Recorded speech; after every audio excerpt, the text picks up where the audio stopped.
Welcome to my channel. इस video में हम IITM BS डिग्री के फाउंडेशन लेवल की कोर्स कंप्यूटेशनल थिंकिंग क्विज़ 2 के PYQs को सॉल्व करेंगे। ये PYQs है जैन 2026 के। And before starting this lecture PYQ solve करने से पहले मैं आपको कुछ टिप्स एंड स्ट्रैटेजी देना चाहूँगी। पहला है कि जैसे जो कोड जो गिवन है तो उसमें जितने भी वेरिएबल हैं उन्हें आप रफ शीट में लिख लिया करो कि कौन सा वेरिएबल क्या स्टोर कर रहा है, कौन से कंडीशन फुलफिल करने के बाद किस वेरिएबल में क्या स्टोर हो रहा है, like that. And then further line by line code को सॉल्व करने की कोशिश किया करो।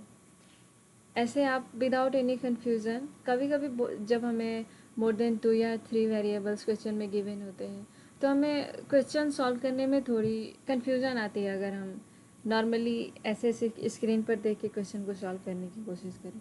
तो ये बेस्ट वे है कि आप पहले वेरिएबल्स को लिख लो रफ शीट पे and then line by line code को सॉल्व करने की कोशिश करो। और कभी कभी आपको कोड रन करने में उसका आउटपुट फाइंड करने में प्रॉब्लम हो रहा हो तो आप लाइन बाय लाइन कोड को सॉल्व करने की कोशिश करो रफ शीट पे। लाइक फर्स्ट लाइन में क्या हो रहा है उसे रफ शीट पे लिख लो, then second code of line में क्या हो रहा है उसे ऐसे लिखते जाओ line by line and then lastly आपको आउटपुट मिल जाएंगे। उतना डिफ़िकल्ट नहीं होता। जनरली तो क्वेश्चन आउटपुट फाइंड करने के लिए ही आते हैं तो आप इजीली क्वेश्चन सॉल्व कर सकते हो। 2 या 3 क्वेश्चन ऐसे आते हैं जिसमें आपको एरर फाइंड करना होता है या सम लाइन ऑफ कोड आपको गेस करने होते हैं गिवन ऑप्शन से। एंड दूसरा टिप ये है कि आप खुद से इनपुट लेने की कोशिश किया करो, जैसे एग्जांपल्स लेने की कोशिश किया करो। कभी कभी किसी क्वेश्चन में हमें समझ नहीं आता है कि आउटपुट क्या होगा, हम इनपुट क्या ले सकते हैं। Like most of the question में कभी कभी क्वेश्चन में इनपुट दिए नहीं होते हैं, सिर्फ ब्लॉक ऑफ कोड्स दिए रहते हैं एंड देन उसके आउटपुट पूछा होता है। तो उस केस में आप खुद से इनपुट लेने की कोशिश किया करो ऑन एंड देन कोड को सॉल्व करने की कोशिश किया करो। और इस लेक्चर में जब मैं क्वेश्चन सॉल्व करूँगी तो आपको मैं बताऊँगी कि आप कैसे वेरिएबल्स को लिख के जो मैं स्ट्रैटेजी यूज़ करती हूँ वो मैं क्वेश्चन को सॉल्व करते टाइम आपको करके दिखाऊँगी ताकि आपको आइडिया लग जाए। एंड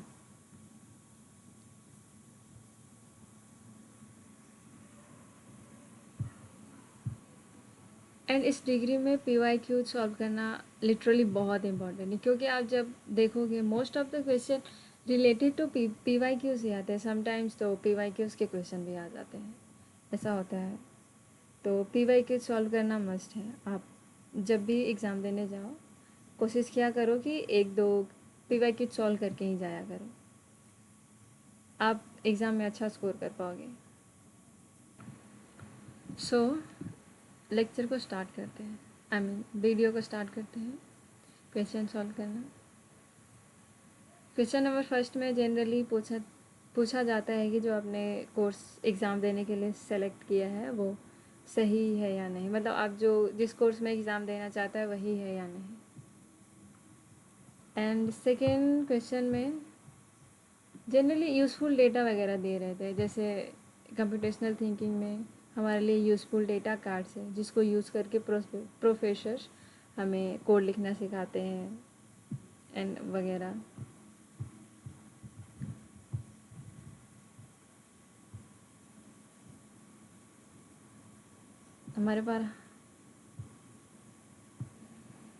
हमारा पहला क्वेश्चन ये है, what will be the value of outlist at the end of execution of the given pseudo code. हमें एक कोड गिवन है, हमें उसका आउटपुट फाइंड करना है कि आउटपुट क्या होगा।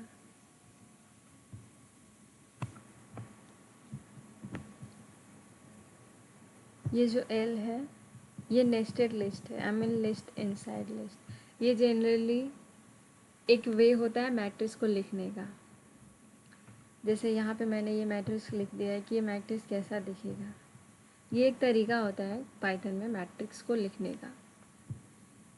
एंड इसमें जितने भी लिस्ट है, मतलब लिस्ट इनसाइड लिस्ट, तो ये इसमें 3 लिस्ट है और तीनों एलिमेंट की तरह ट्रीट होंगे। आई मीन जैसे एल है तो एल के अंदर 3 एलिमेंट है, ये पहला वाला लिस्ट, ये देन ये दूसरा लिस्ट, ये तीसरा लिस्ट, ऐसे एलिमेंट ट्रीट होंगे इसमें। ये आउट लिस्ट एक वेरिएबल दिया है जो कि एम्प्टी लिस्ट है, उसको एम्प्टी लिस्ट इनिशियलाइज किया है for each element in L. ये जो लूप है फोर लूप, वो 1 बाय 1 करके एल में जितने भी एलिमेंट हैं उनको गो थ्रू करेगा। ये जो लाइन ऑफ कोड है for each element in L, सबसे पहले ये फर्स्ट एलिमेंट को उठाएगा, ये first list 10 20 and z equal to process element, और उस पर कुछ प्रोसीजर ये परफॉर्म करेगा। तो सबसे पहले हम ये देख लेते हैं कि प्रोसीजर आखिर हमें परफॉर्म क्या कर रहा है, आउटपुट क्या दे रहा है। प्रोसीजर प्रोसेस के वैल्यू इक्वल टू लास्ट के, जैसे जो भी हमने इनपुट डाला इसका जो फर्स्ट इनपुट आएगा वो ये वाला लिस्ट होगा, एंड जो आउटपुट ये दे रहा है वो उसका last element I mean z, first time जो ये आउटपुट देगा वो z होगा।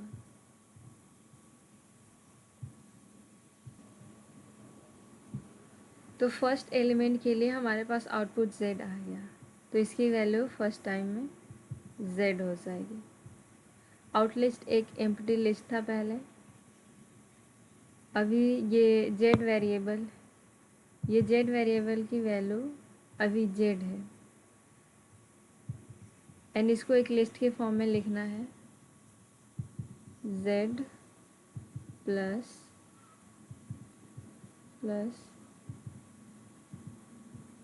आउट लिस्ट स्टार्टिंग में एम्प्टी लिस्ट है, तो अगर एम्प्टी लिस्ट में हम कुछ ऐड करेंगे इन द फॉर्म ऑफ लिस्ट तो वो एक लिस्ट बन जाएगा जिसमें वो एलिमेंट और ऐड हो जाएगा। लिस्ट में एलिमेंट ऐड करने के 2 तरीके होते हैं। जो तरीका यहाँ गिवन है उससे जो एलिमेंट ऐड होगा वो हमेशा फर्स्ट पोजीशन पे ऐड होगा लिस्ट में। लाइक अगर हम इस क्वेश्चन को ये जो इक्वेशन है उसको अगर रिवर्स कर दें, अगर हम इस इक्वेशन को रिवर्स कर दें like out list plus plus Z कर दें, तो इस इक्वेशन की वजह से जो हर बार जो एलिमेंट हम ऐड करना चाहेंगे वो एंड में ऐड होगा लिस्ट के, और इस इक्वेशन की वजह से ये हमेशा फर्स्ट पोजीशन पे मतलब फ्रंट से ऐड होगा। जब हमने पहला इनपुट लिया ये लिस्ट, तो हमारे पास इस प्रोसीजर से जो आउटपुट आया था वो z आया, तो z को हमने इसमें ऐड कर दिया।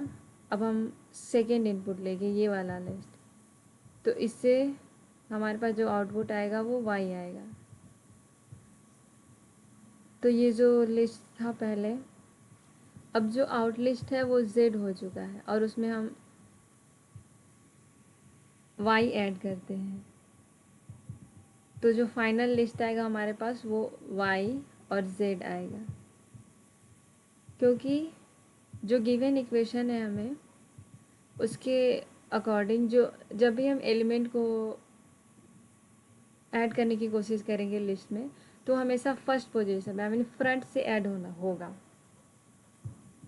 एंड जब हम थर्ड इनपुट लेंगे तो इसका जो आउटपुट आएगा इस प्रोसीजर से वो x आएगा।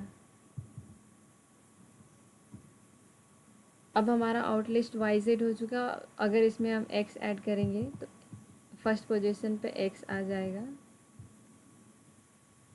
और ये हमारा आउटपुट हो जाएगा फाइनल आउटपुट, क्योंकि अब सारे एलिमेंट ख़त्म हो चुके हैं हमारे लिस्ट के। जो फाइनल आउट लिस्ट आएगा वो x y z आएगा, तो इसका आंसर सेकेंड हो जाएगा। ये नहीं होगा, ये करेक्ट तब होगा जब इक्वेशन ये ना देके ये वाला दिया हुआ होता, तब फर्स्ट ऑप्शन सही होता। पर इक्वेशन के अकॉर्डिंग जब भी हम एलिमेंट ऐड करेंगे तो हमेशा फ्रंट से ऐड होगा, तो फर्स्ट ऑप्शन गलत हो जाएगा, सेकंड करेक्ट होगा, और ये MCQ है। एक ही ऑप्शन करेक्ट हो सकता है, तो बाकी तीनों गलत हो जाएगा। आई होप आपको क्वेश्चन समझ आया होगा। एंड अगर आप लिस्ट में कोई एलिमेंट ऐड करना चाहते हो तो हमेशा ध्यान रखो कि जो एलिमेंट आप ऐड करना चाहते हो हमेशा लिस्ट के फॉर्म में हो। अगर आप कोई भी किसी लिस्ट में अगर कोई भी रैंडम नंबर ऐड करना चाहते हो, अगर वो लिस्ट के फॉर्म में नहीं है तो वो एरर देगा। तो इस बात का आप ध्यान रखो। जनरली ऐसे माइनर मिस्टेक्स आपको दिए रहते जब कोड में एरर फाइंड करना होता है, तो आप इन बातों का माइनर माइनर चीज़ों का ध्यान रखा करो क्वेश्चन सॉल्व करते टाइम। हमारे पास नेक्स्ट क्वेश्चन है, the following pseudo code is executed using the words data से and explode x returns the list of the letter in the words. For example, explode apple will return a p b l a.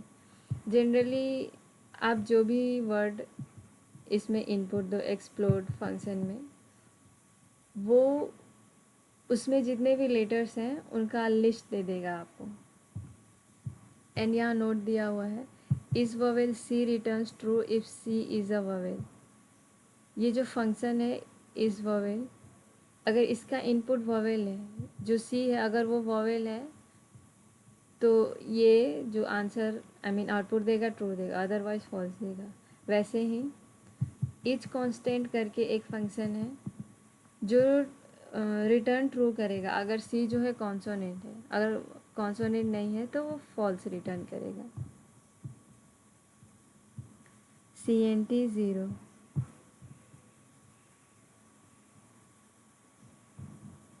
And हमें find करना है what will CNT represent at the end of execution. हमें find करना है कि ये जो variable है वो एंड ऑफ द कोड में क्या रिप्रेजेंट करेगा। While table 1 has more rows, read the first row x in table 1.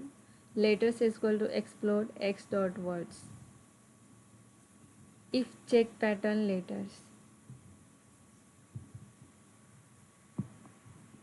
तो सबसे पहले हम देख लेते हैं ये जो चेक पैटर्न प्रोसीजर है वो क्या परफॉर्म कर रहा है, आउटपुट क्या दे रहा है आखिर।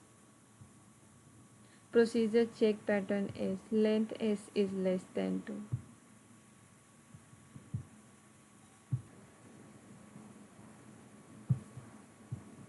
ये जो लेटर वेरिएबल है वो एक लिस्ट स्टोर करेगा अपने अंदर।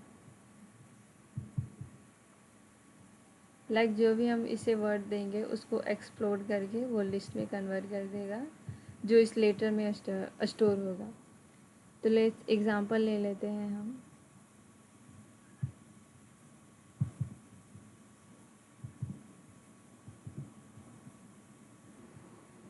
हमने एग्ज़ाम्पल लिया है राधा, और जो लेटर में लिस्ट होगा वो ऐसा दिखेगा। लाइक सारे वर्ड एक्सप्लोड हो जाएंगे, अलग अलग हो जाएंगे और वो एक लिस्ट में स्टोर हो जाएंगे।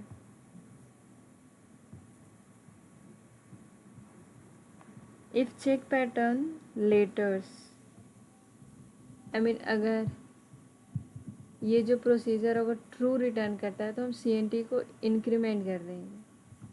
तो हम देख लेते हैं पहले कि चेक पैटर्न जो प्रोसीजर है वो क्या कर रहा है। If length s is less than 2 return false. Length s मतलब number of element in the list, पर हमारे पास जो अभी एलिमेंट है लिस्ट है उसमें जो एलिमेंट है वो 5 है, RIDHA। Sorry it's Radha, I am so sorry. तो ये जो ब्लॉक है वो रन नहीं होगा हमारे लिस्ट के लिए स्टार्टिंग में।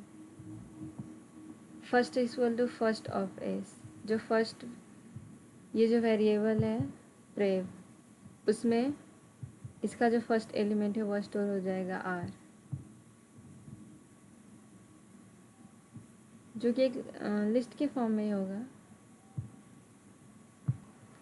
एंड जो रेस्ट वेरिएबल है उसमें बाकी के एलिमेंट स्टोर हो जाएंगे, ADHA फॉर ईच कर इन रेस। मतलब फर्स्ट एलिमेंट रिमूव कर दो लिस्ट से और जितने भी एलिमेंट बचे उसमें हमें गो थ्रू करना है विद द वेरिएबल कर। ये जो कर वेरिएबल है उसके थ्रू हम बाकी के एलिमेंट से गो थ्रू करेंगे। इफ़ इस ववेल प्रेव एंड इज कांस्टेंट कर। अगर ये जो प्रेव है, मतलब अभी जब फर्स्ट टाइम ये प्रोसीजर रन होगा तो हमारे पास प्रेव की वैल्यू आर है, तो इस वोवेल आर, तो आर तो वोवेल है नहीं तो हमेशा फॉल्स होगा।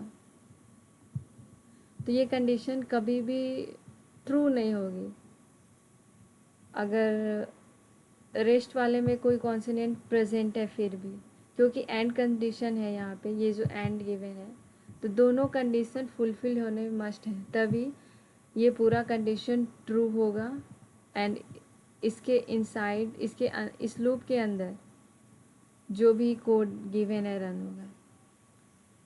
तो अगर पहला लेटर वोवेल है एंड रेस्ट जितने भी लेटर्स है हमारे पास, अगर उसमें कोई कॉन्सोनेंट है तो ये कंडीशन ट्रू होगा और ये रिटर्न ट्रू करेगा। पर अभी जो फर्स्ट टाइम जब ये कोड रन करेगा तो प्रेव की वैल्यू आर है जो कि वोवेल है नहीं, तो ये कंडीशन कभी भी ट्रू नहीं होगा, तो ये ट्रू रिटर्न नहीं करेगा। सारा लूप चला जाएगा। सॉरी,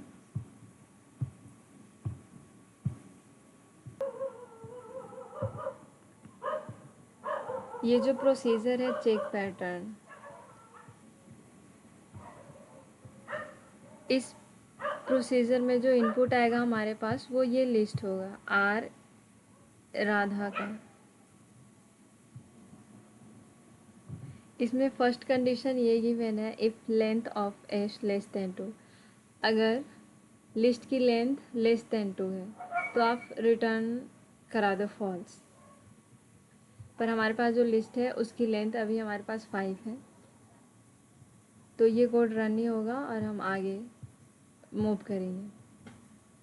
यहाँ जो प्रेव वेरिएबल है उसमें फर्स्ट ऑफ एस मतलब लिस्ट की फर्स्ट एलिमेंट स्टोर हो जाएगी, और जो रेस्ट वेरिएबल है उसमें फर्स्ट के अलावा जो भी रेस्ट एलिमेंट है लिस्ट के,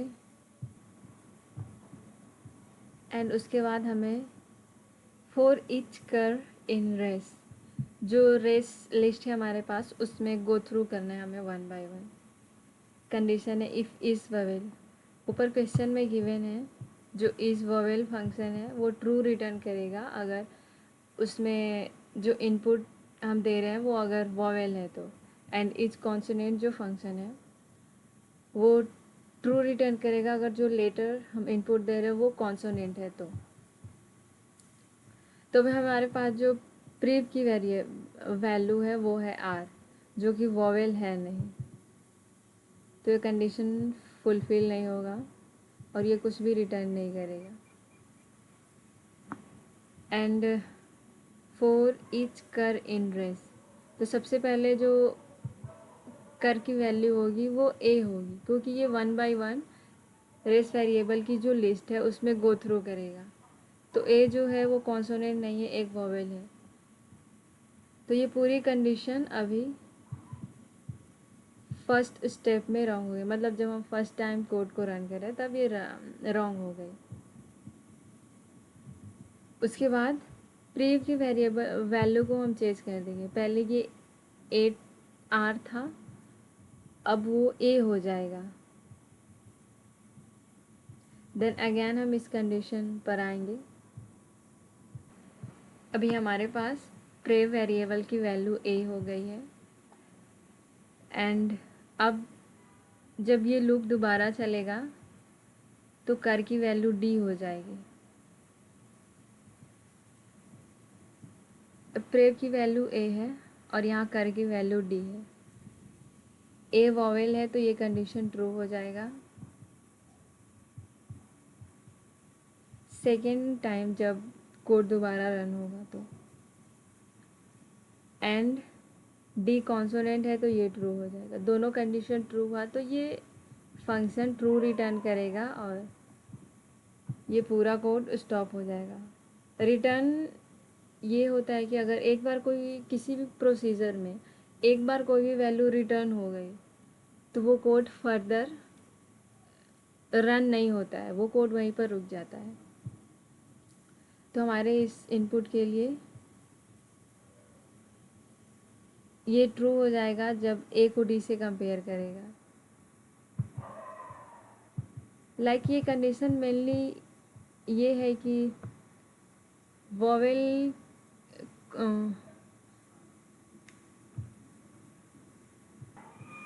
वोवेल कॉन्सोनेंट को फॉलो करे या नहीं, मतलब किसी भी वोवेल के बगल में कॉन्सोनेंट है या नहीं, वो कंडीशन ये चेक कर रहा है 1 बाय 1 करके। जैसे फर्स्ट सेकंड चेक करेगा, सेकंड थर्ड चेक करेगा, थर्ड फोर्थ चेक करेगा, ऐसे करते रहेगा ये। एंड जैसे ही इसे वोवेल एंड कॉन्सोनेंट मिलेंगे, फर्स्ट पर वोवेल एंड जो सेकंड पोजीशन है उस पर इसे कॉन्सोनेंट मिलेगा, वैसे ये ट्रू रिटर्न कर देगा। और जैसे ये फंक्शन ट्रू रिटर्न करेगा ये प्रोसीजर, तो यहाँ काउंट इंक्रीमेंट हो जाएगा। अभी हमने एग्जांपल में एक वर्ड लिया है, लेकिन क्वेश्चन में गिवन है कि हमें जो वर्ड डेटा सेट यूज़ करना है, तो उसमें आई थिंक 64 वर्ड्स हैं, तो सारे वर्ड्स के लिए ये चेक करेगा। तो काउंट की वैल्यू मोर देन 1 होगी, मतलब जितने भी वर्ड्स में वोवेल अगर वोवेल के बगल में कोई कॉन्सोनेंट आ रहा है, जितने वर्ड में आएगा, जितनी बार नहीं, जितने वर्ड्स में आएगा एक वोवेल के बगल में कॉन्सोनेंट, वोवेल कॉन्सोनेंट के फॉलो कर रहा है, तो तब काउंट इंक्रीमेंट हो जाएगा। पहला ऑप्शन है number of words with at least one vowel followed immediately by another. One vowel followed no, हम वोवेल एंड कॉन्सोनेंट चेक करें, वोवेल एंड वोवेल नहीं, तो ये ऑप्शन गलत हो जाएगा। सेकेंड ऑप्शन है number of words with at least one consonants followed immediately by a vowel. ये कंडीशन गलत है क्योंकि इसने रिवर्स कंडीशन दे दिया। हम चेक कर रहे हैं कि कोई वोवेल इमीडिएटली किसी कॉन्सोनेंट को फॉलो कर रहा है या नहीं। थर्ड ऑप्शन है number of words with at least one vowel followed immediately by a consonant. Yes, ये करेक्ट है। Number of words where the first letter is vowel and the last is consonant. No, ये option तो बिल्कुल ही गलत है, out of box option है। तो इसका जो करेक्ट ऑप्शन हो जाएगा वो थर्ड हो जाएगा, जो number of words with at least one vowel followed immediately by a consonants. हाँ, ये कंडीशन। जैसे पहले आर एंड ए को चेक करेगा, फिर ए एंड डी को चेक करेगा, डी एंड एच को चेक करेगा, फिर एच एंड ए को, मतलब 1 बाय 1 चेक करता जाएगा कंसेक्यूटली ये। जैसे इसे फर्स्ट पोजीशन पे वोवेल मिलेगा एंड सेकेंड पर कॉन्सोनेंट, वैसे ये ट्रू रिटर्न करेगा और यहाँ इंक्रीमेंट हो जाएगा। तो इसके अकॉर्डिंग करेक्ट आंसर थर्ड होगा। Now next question, the following pseudo code is executed using the score data set. इस क्वेश्चन में हमें स्कोर डेटा सेट को यूज़ करना है। What will be the values of A and B represent at the end of execution. Mainly हमें code पूरा read करना है एंड देन ये बताना है कि दो वेरिएबल है ए एंड बी, वो क्या स्टोर कर रहे हैं, उनकी वैल्यू क्या होगी एंड में। सबसे पहले हमारे पास एक वेरिएबल डी है जो कि एक एम्प्टी डिक्शनरी स्टोर किया हुआ है। वाई टेबल 1 हैज़ मोर रोज, ये कंडीशन। वाइल मेनली लूप होता है, वाइल के अंदर जो भी कंडीशन दिया होता है वो जब तक ट्रू हो तब तक उसके अंदर के कोड रन होते रहेंगे। जैसे वो कंडीशन फॉल्स हुआ वो वाइल लूप बंद हो जाता है एंड कोड वहीं रुक जाता है उस लूप का। तो हमें कार्ड उठाना है एंड रीड करना है।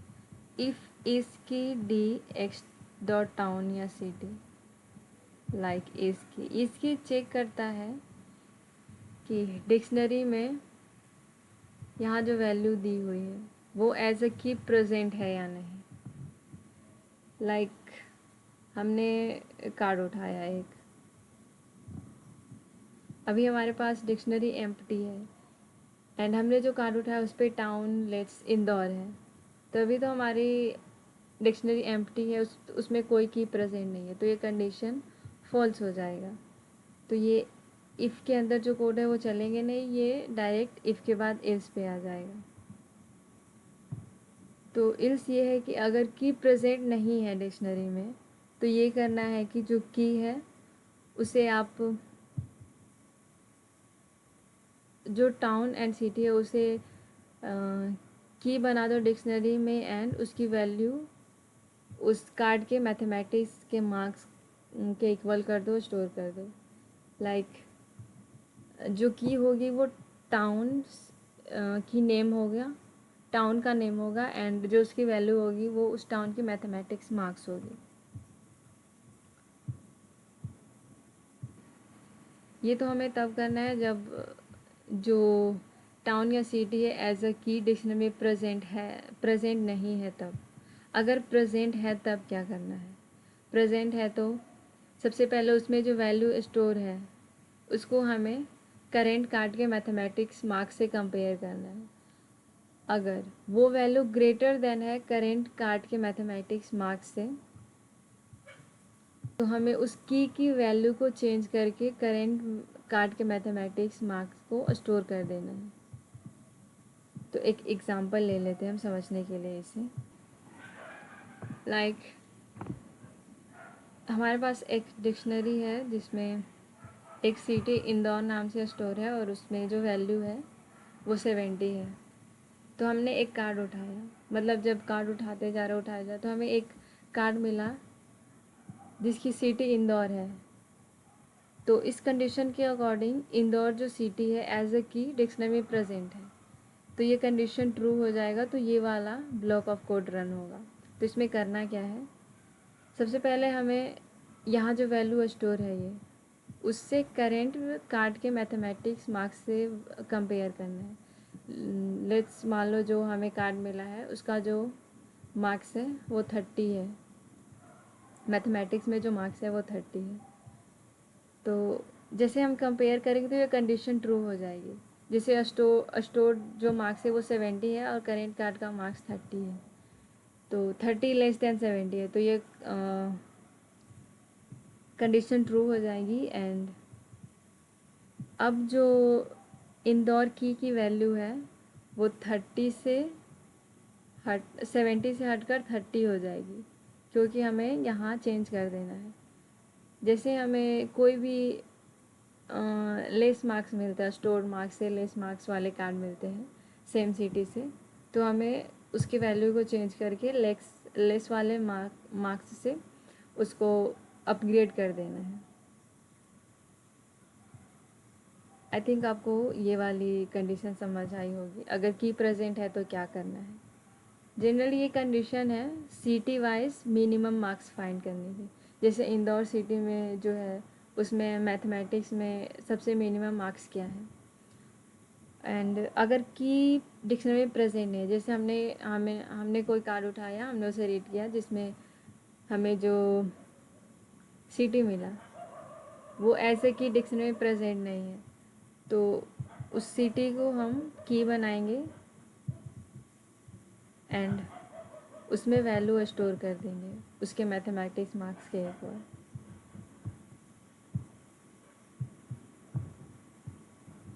आई होप आपको ये जो पूरा ब्लॉक है कोड का वो समझ आया होगा। अब सेकेंड ब्लॉक पे मूव करते हैं। a=0 and b=100। हमें यही बताना है कि जो a एंड b है उसकी वैल्यू क्या होगी, आई मीन वो स्टोर क्या करेगा। For each y in case of d, ये जो है लिस्ट डिक्शनरी में जितने भी कीज़ हैं उनका लिस्ट दे देता है। List of keys. तो हमारे पास जो लिस्ट आएगी पूरा कार्ड रीड करने के बाद, जो लिस्ट होगी वो city wise minimum math marks की होगी। सॉरी, जो डिक्शनरी होगा वो सिटी वाइज मिनिमम मार्क्स का होगा। जो सिटी होगा वो एज ए की स्टोर होगा एंड उसका minimum mathematics marks as a value store होगी उस की। और ये हमें लिस्ट दे देगा एंड फोर लूप इसमें 1 बाय 1 गो थ्रू करेगा। पहला कंडीशन है if B is equal to D Y, मतलब जो पहली की आएगी हमारे पास उसकी वैल्यू मतलब मिनिमम मार्क्स अगर v की वैल्यू को इक्वल है तो फर्स्ट टाइम जो हमारे पास v की वैल्यू 100 है एंड लिस्ट हम ये इसी लिस्ट को एज ए एग्जांपल ट्रीट करते हैं। तो पहला जो की आएगा हमारे पास इंदौर आएगा और उसकी जो वैल्यू है वो 30 है। तो ये कंडीशन फुलफिल नहीं होगा, तो ये कोड रन नहीं होगा, मतलब ये वाली कंडीशन कोई अपग्रेड नहीं होगा ए में और वो इधर मूव कर जाएगा। If B greater than D of Y, मतलब जो पहले की आई हमारे पास उसकी वैल्यू अगर बी से लेस है तो ए इक्वल टू 1 कर दो एंड बी में उस वैल्यू को स्टोर कर दो। तो अभी हमारे पास जो इंदौर की वैल्यू है वो 30 है, तो 100 इज़ ग्रेटर देन 30, तो ये कंडीशन ट्रू हुआ। तो हमारे पास ए की वैल्यू 0 से 1 हो जाएगी एंड जो v की वैल्यू है वो 100 से 30 हो जाएगी। ऐसे ही हम पूरे डिक्शनरी में गो थ्रू करेंगे। तो जो a देगा इस कंडीशन के अकॉर्डिंग इसमें v जो वेरिएबल उसमें हमेशा लोएस्ट वैल्यू स्टोर होती जाएगी। जैसे हम लिस्ट में और गो थ्रू कर रहे हैं तो हमें एक और सिटी मिली लिस्ट चेन्नई जिसकी लोएस्ट मैथमेटिक्स मार्क्स 28 है। तो अब 30 इज़ ग्रेटर देन 28, तो ये कंडीशन ट्रू हो जाएगा। तो अब v की वैल्यू 30 से 28 हो जाएगी, तो v में जो स्टोर होगा वो लोएस्ट मैथमेटिक्स मार्क्स होगा और a तब इंक्रीमेंट होगा जब v की वैल्यू सबसे लोएस्ट होगी, यानी ये ए वेरिएबल उन सिटीज़ का काउंट स्टोर करेगा जिन सिटी में मैथमेटिक्स मार्क्स सबसे लोएस्ट है। पूरे जब हमने होल कार्ड रीड किया तो सबसे लोएस्ट मार्क्स 28 आया, तो वी में स्टोर होगा 28 एंड लेट्स 2 या 3 सिटी ऐसे हैं जिसमें मैथमेटिक्स का लोएस्ट मार्क्स 28 है, तो ए की वैल्यू 2 हो जाएगी या 3 हो जाएगी। जितने भी सिटी है जिसमें मैथमेटिक्स का लोएस्ट मार्क्स 28 है। अब क्वेश्चन ऑप्शंस देख लेते हैं कौन सा ऑप्शन सही हो सकता है।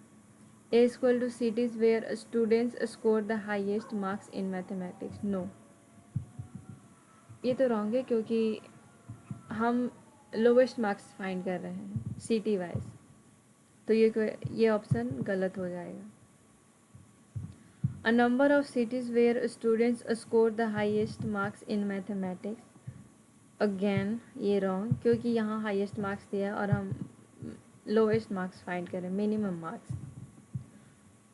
ए stores the A equal to number of cities where student scored the lowest mark in mathematics, yes, correct, and b is equal to the lowest marks in mathematics, yes, ये b जो है यहाँ पे lowest marks store करेगा and a count of city store करेगा जहाँ students ने math में सबसे लोवेस्ट मार्क्स लाया है। A always more than 1, B highest, no, wrong. तो इस क्वेश्चन का जो आंसर करेक्ट आंसर है वो हो जाएगा 3rd। नेक्स्ट क्वेश्चन है हमारे पास,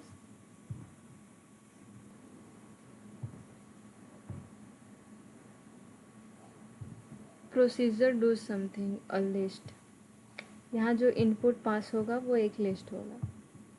यहाँ पहला वेरिएबल है बी डिक्ट जो कि एक एम्प्टी डिक्शनरी से इनिशियलाइज किया गया है, एंड दूसरा वेरिएबल है बी लिस्ट जो कि एक एम्प्टी लिस्ट से इनिशियलाइज किया गया है। For each A in a list, ये जो फोर लूप है वो 1 बाय 1 ए लिस्ट के सारे एलिमेंट को गो थ्रू करेगा, एंड इस लूप के अंदर जो भी कंडीशन गिवन है वो सारे कंडीशन चेक करेगा, एंड लिस्ट एंड डिक्शनरी जो एम्प्टी गिवन है इधर वेरिएबल उसमें चेंजेस करेगा। लेट्स हमने लिस्ट का पहला एलिमेंट उठाया है, कंडीशन हमें ये चेक करना है इफ़ नॉट इस की, जैसे इस की ये चेक करता है कि जो डिक्शनरी है हमारे पास उसमें यहाँ जो वैल्यू गिवन है वो एज अ की प्रेजेंट है या नहीं। तो नॉट की ये चेक करता है कि प्रेजेंट नहीं है, अगर सिर्फ इसकी होता तो ये प्रेजेंट है ये चेक करेगा। मतलब अगर आप ये नॉट हटा दो यहाँ से तो ये कंडीशन तब ट्रू होगा जब डिक्शनरी में ये जो ए है वो एज ए की प्रेजेंट होगा, पर यहाँ नॉट दिया हुआ है। तो ये कंडीशन तब ट्रू होगा जब ये ए एज अ की डिक्शनरी में प्रेजेंट नहीं होगा। तो लेट्स हमने पहला एलिमेंट उठाया तो वो डेफिनेटली डिक्शनरी में प्रेजेंट नहीं होगा क्योंकि अभी जो हमारे पास डिक्शनरी है वो एम्प्टी है।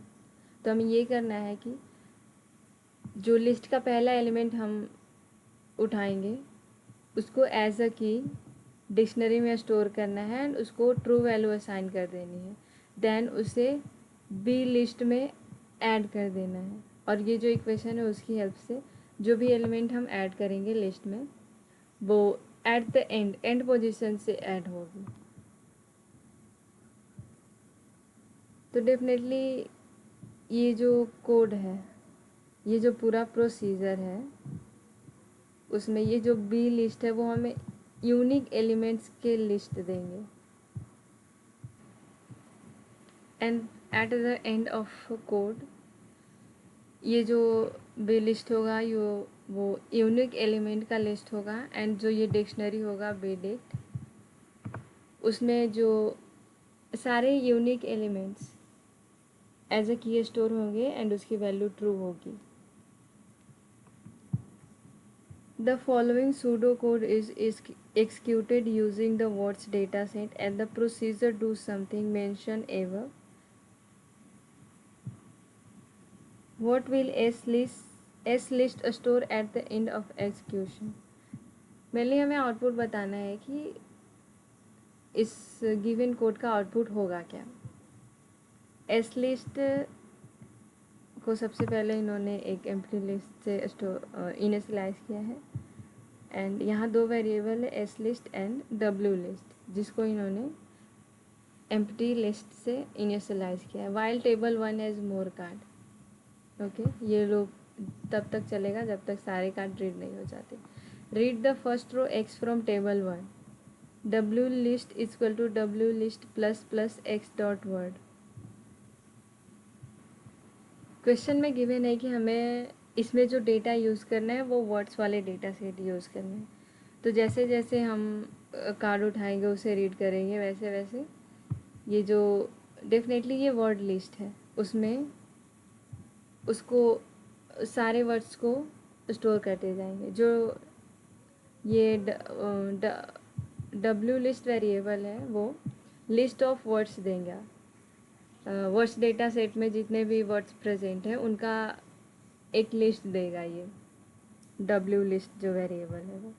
If x dot word ends with full stop, like जैसे कोई सेंटेंस ख़त्म हुआ तो like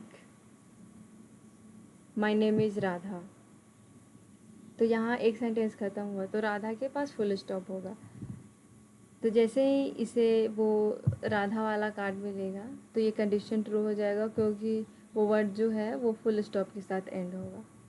W list equal to do something okay.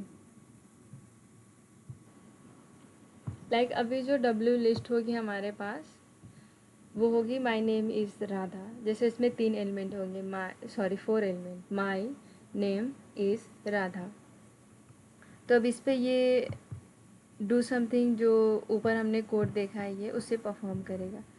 तो हमने ये देखा ये जो डू समथिंग है उसमें ये जो बी लिस्ट है, क्योंकि यहाँ हम रिटर्न बी लिस्ट कर रहे हैं, हमें डिक्शनरी से कोई मतलब नहीं है। तो ये जो डब्ल्यू लिस्ट है वो list of unique words, sentence में कितने यूनिक वर्ड्स हैं उसको एक लिस्ट के फॉर्म में रिटर्न करेगा। जैसे ही हमें यूनिक वर्ड्स के लिस्ट मिलेंगे उसे हमें एस लिस्ट में ऐड कर देना है। एस लिस्ट जो है पहले एम्प्टी है और उसमें ये सारे एस लिस्ट पहले से एक एम्प्टी लिस्ट है और जो डब्ल्यू लिस्ट है हमारे पास वो एक लिस्ट ऑफ यूनिक वर्ड्स है एंड उसको हम अगेन एक लिस्ट के अंदर लिख रहे हैं। मतलब ये जो पूरा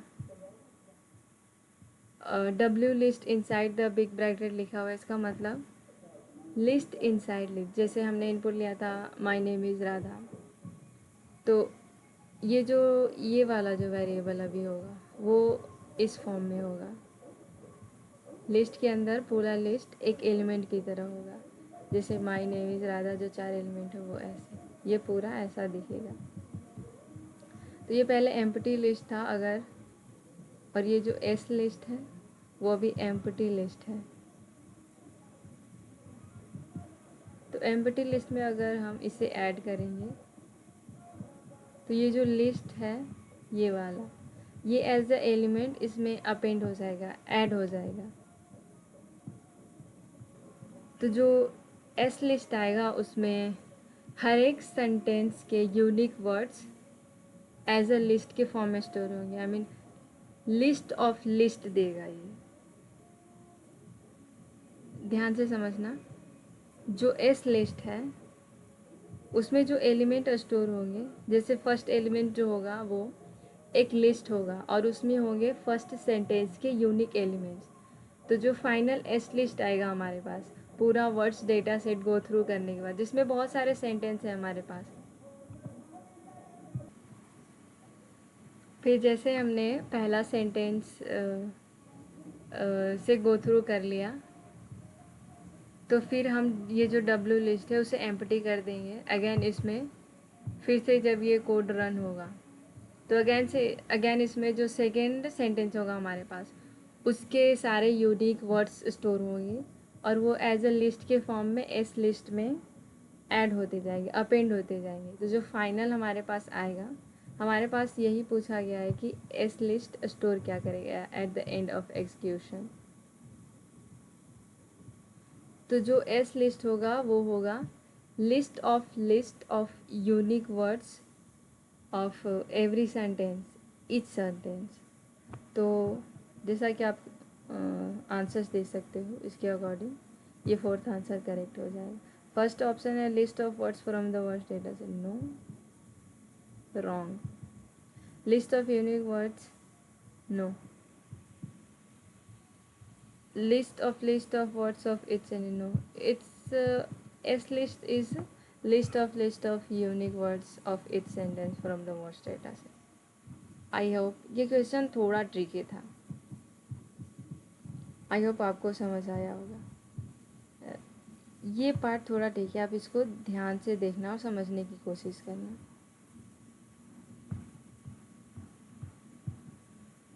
नेक्स्ट क्वेश्चन हमारे पास है the following pseudo code is executed on the shopping base.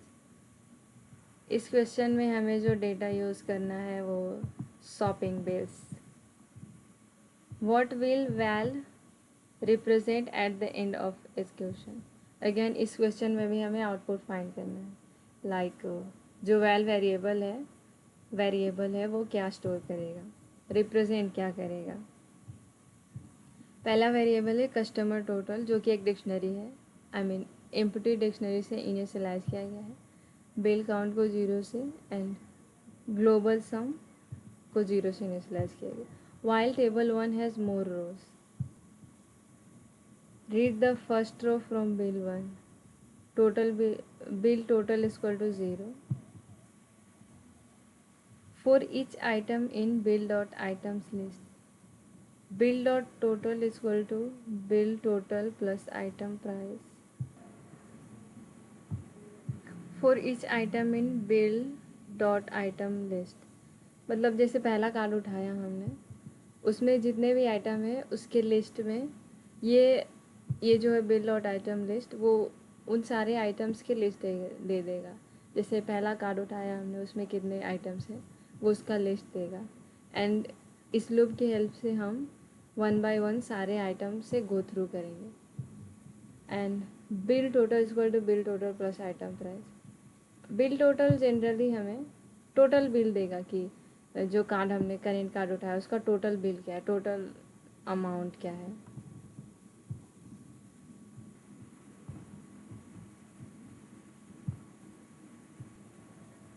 ये जो बिल टोटल है वो स्टोर करेगा हर एक कार्ड का total bill amount. Global sum is equal to global sum plus bill amount. मतलब जैसे जैसे हम एक एक कार्ड रीड करते जाएंगे वैसे ही टोटल बिल अमाउंट को हम ग्लोबल सम जो वेरिएबल है उसमें ऐड करते जाएंगे. एंड बिल काउंट, मतलब ये काउंट करते जाएंगे कि टोटल कार्ड कितने हैं. तो ये जो ग्लोबल सम बताएगा कि जो शॉपिंग बिल डेटा सेट है उसमें टोटल बिल अमाउंट क्या है. सारे कार्ड रीड करने के बाद हमारे पास टोटल बिल अमाउंट क्या आएगा. और जो बिल काउंट है मतलब टोटल कितने कार्ड से, मतलब कितने लोगों ने शॉपिंग की है, कितनी बार की है और कितने लोगों ने की है. मतलब लाइक ये जो शॉपिंग बिल डेटा सेट है उसमें कितने कार्ड्स हैं ये बिल काउंट बताए रिप्रेजेंट करेंगे. एंड ग्लोबल सम है टोटल कितना बिल है. डेटा सेट जो शॉपिंग बिल डेटा सेट है उसका टोटल बिल कितना है. सारे कार्ड्स के टोटल बिल को अगर ऐड करो तो वो कितना आएगा वो ग्लोबल सम में है. एंड जो बिल काउंट है आप इसे ऐसे समझ सकते हो, ये नंबर ऑफ़ कार्ड्स, कितने नंबर ऑफ़ कार्ड्स हैं.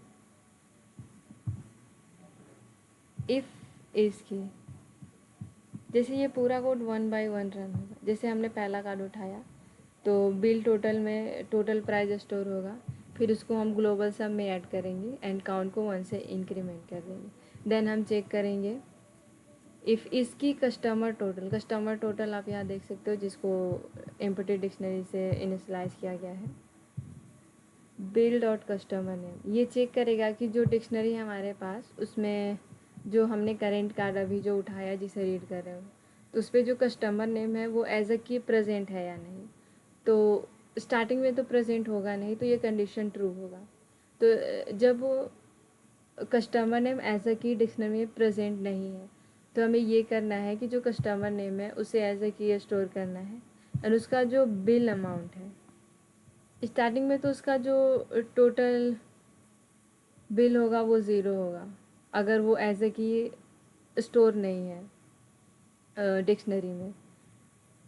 एंड देन फिर उसने कितने कितने प्राइस की शॉपिंग की है उसका टोटल बिल अमाउंट कितना आया वो स्टोर होगा. अगर की पहले से प्रेजेंट है तो उसमें टोटल बिल जो है वो ऐड ऑन होते जाएंगे कि इस नेम के पर्सन ने, क्योंकि केसेस ऐसे भी हो सकते हैं कि एक पर्सन मैनी टाइम शॉपिंग करे तो उसके बिल तो दो तीन कार्ड्स पे होंगे ना. मतलब तो वो सारे ऐड ऑन करने पड़ेंगे कस्टमर वाइज, मतलब कस्टमर नेम वाइज पर कस्टमर ने कितने अमाउंट की शॉपिंग की है. डिक्शनरी ये स्टोर करेगा. अगर की प्रेजेंट है तो उसमें जो टोटल बिल अमाउंट है करेंट कार्ड का उसको ऐड करते जाएंगे. अगर नहीं है तो उसे एज ए की कस्टमर नेम एज ए की डिक्शनरी में स्टोर करके और उसका जो बिल अमाउंट है उसे एज ए वैल्यू स्टोर कर देंगे. एंड जो कार्ड है उसे टेबल 2 में मूव कर देंगे. तो ये जो इतना जो ब्लॉक है कोड का वो वन बाय वन रन होगा.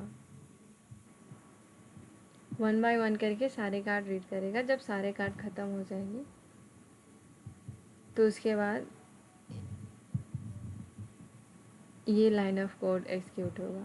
एवरेज बिल जैसे ये एवरेज बिल जो है वो स्टोर करेगा average bill amount, global sum total bill कितना हुआ और बिल काउंट कितने कितने कार्ड थे, मतलब कितने लोगों ने शॉपिंग की है, तो ये हमें एवरेज बिल दे देगा, शॉपिंग डेटा शीट की average bill.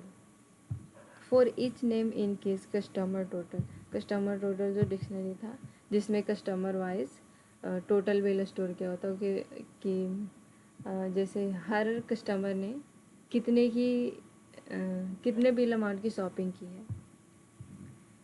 If customer total name is greater than average bill value val plus, हमें क्वेश्चन में यही पूछा गया है कि वैल जो है वो रिप्रेजेंट क्या करेगा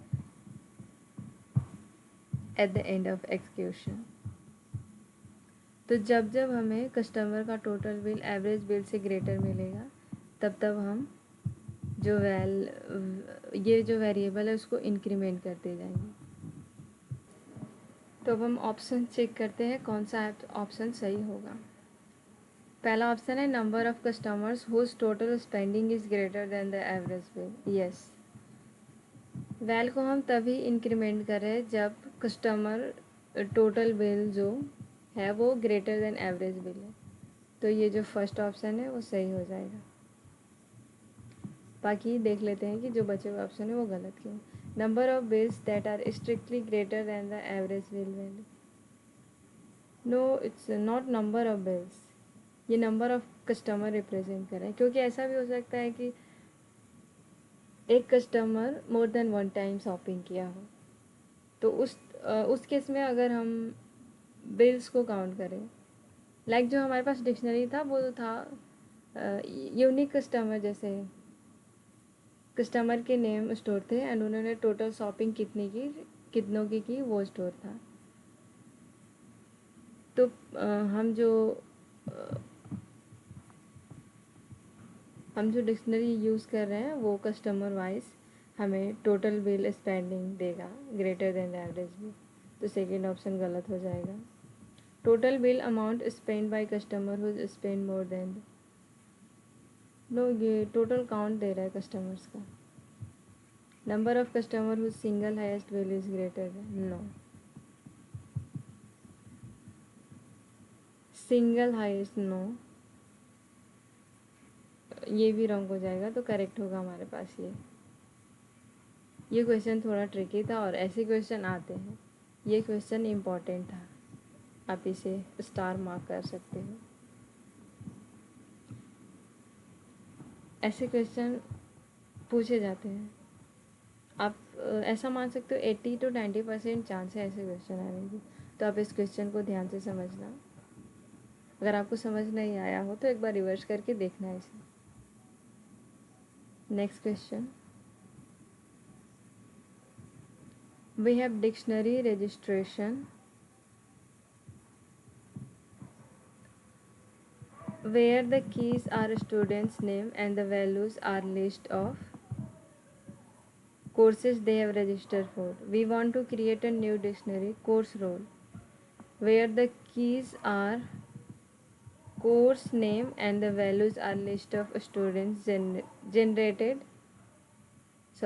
list of students register for each course. Like question ये है कि हमारे पास पहले से एक रजिस्ट्रेशन नाम की डिक्शनरी प्रेजेंट है जिसका की स्टूडेंट नेम है एंड उसकी वैल्यू जो है लिस्ट है कोर्सेज़ की जो उस स्टूडेंट ने जिस कोर्सेज़ के लिए रजिस्टर किया है। जैसे आप ये वाले एग्जांपल्स को देख सकते हो, जैसे राहुल एक स्टूडेंट है जिसने मैथ और फिजिक्स कोर्स के लिए रजिस्टर किया है, तो उसका नेम जो है एज ए की है एंड जितने भी कोर्स के लिए उसने रजिस्टर किया है उन कोर्सेज़ का लिस्ट उसका वैल्यू है। ये हमें गिवन है और हमें ये जनरेट कराना है। लाइक अब हमें एक दूसरी डिक्शनरी जनरेट करानी है जिसकी जो की है वो सब्जेक्ट हो एंड उसकी जो वैल्यू है वो लिस्ट ऑफ स्टूडेंट्स हो, मतलब एक पार्टिकुलर सब्जेक्ट में कितने स्टूडेंट्स ने रजिस्टर किया है उनका लिस्ट उसकी वैल्यू हो। तो इसके लिए हमें 4 ऑप्शन दिए गए हैं कोड के और उसे फाइंड करना है कि कौन सा कोड करेक्ट होगा, और ये MSQ है, मल्टी सेलेक्ट क्वेश्चन। पहला कोड देखते हैं हम। तो हमें जो कोर्स रोल डिक्शनरी जनरेट करानी है, क्रिएट करनी है, उसके लिए सबसे पहले हमें एक डिक्शनरी लेना होगा, इनिशलाइज करना होगा, एम्प्टी डिक्शनरी। कोर्स रोल को एम्प्टी डिक्शनरी से इनिशलाइज करना होगा। फिर 1 बाय 1 जो हमें गिवन रजिस्ट्रेशन डिक्शनरी है उसमें गो थ्रू करना होगा, एंड सब्जेक्ट वाइज फिर हमें मतलब एक पार्टिकुलर कोर्स के लिए कितने स्टूडेंट्स ने रजिस्टर किया है उनके लिस्ट को, पहले उनका लिस्ट बनाना होगा, देन कोर्स को एज ए की स्टोर करके और उस लिस्ट को एज ए वैल्यू स्टोर कर देंगे, तो हमारा जो कोर्स रोल डिज़ायर्ड डिक्शनरी है वो जनरेट हो जाएगी। तो पहला ऑप्शन है कोर्स रोल एम्प्टी डिक्शनरी, तो इसने स्टार्टिंग सही की है। For each students in case registration, okay.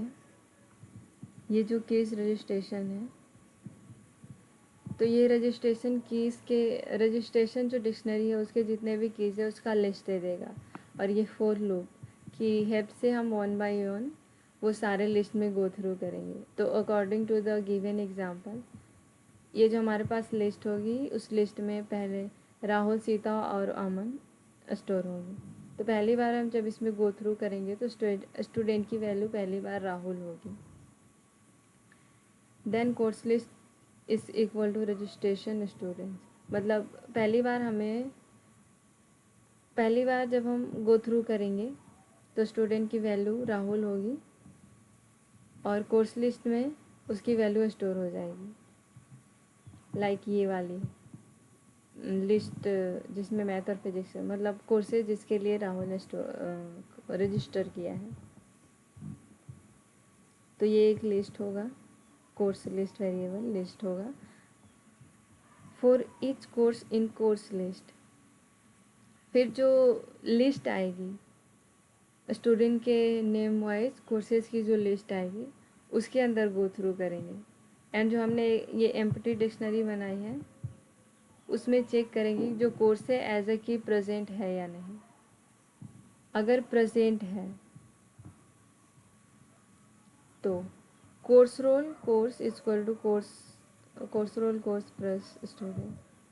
अगर जो कोर्स है एज ए की पहले से प्रेजेंट है तो उसमें हम स्टूडेंट के नेम को स्टोर करते जाएंगे, अगर नहीं है तो कोर्स को की बनाएंगे एंड जो स्टूडेंट का नेम है उसे स्टोर करेंगे। एंड फिर ये पूरा प्रोसीजर पूरा कोड रन होने के बाद लास्ट में जो हमारे पास डिक्शनरी बन के आएगी कोर्स रोल उसे रिटर्न कर देंगे। तो ये कोड सही है।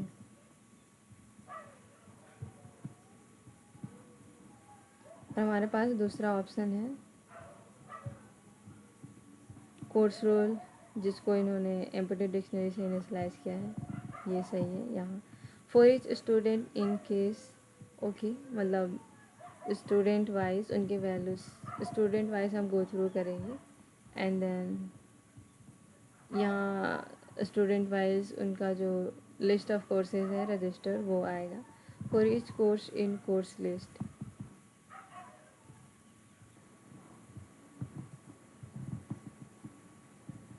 यहाँ तक तो इन्होंने सही कोड दिया है, बस ये गलत कंडीशन दिया है। हमें जो डिक्शनरी क्रिएट करनी है उसमें ये करना है कि कोर्सेज को की बनाना है और उस कोर्स में कितने स्टूडेंट्स ने रजिस्टर किया है उसको उस सारे स्टूडेंट्स के नेम को एज ए लिस्ट उसकी की वैल्यू की तरह स्टोर करना है।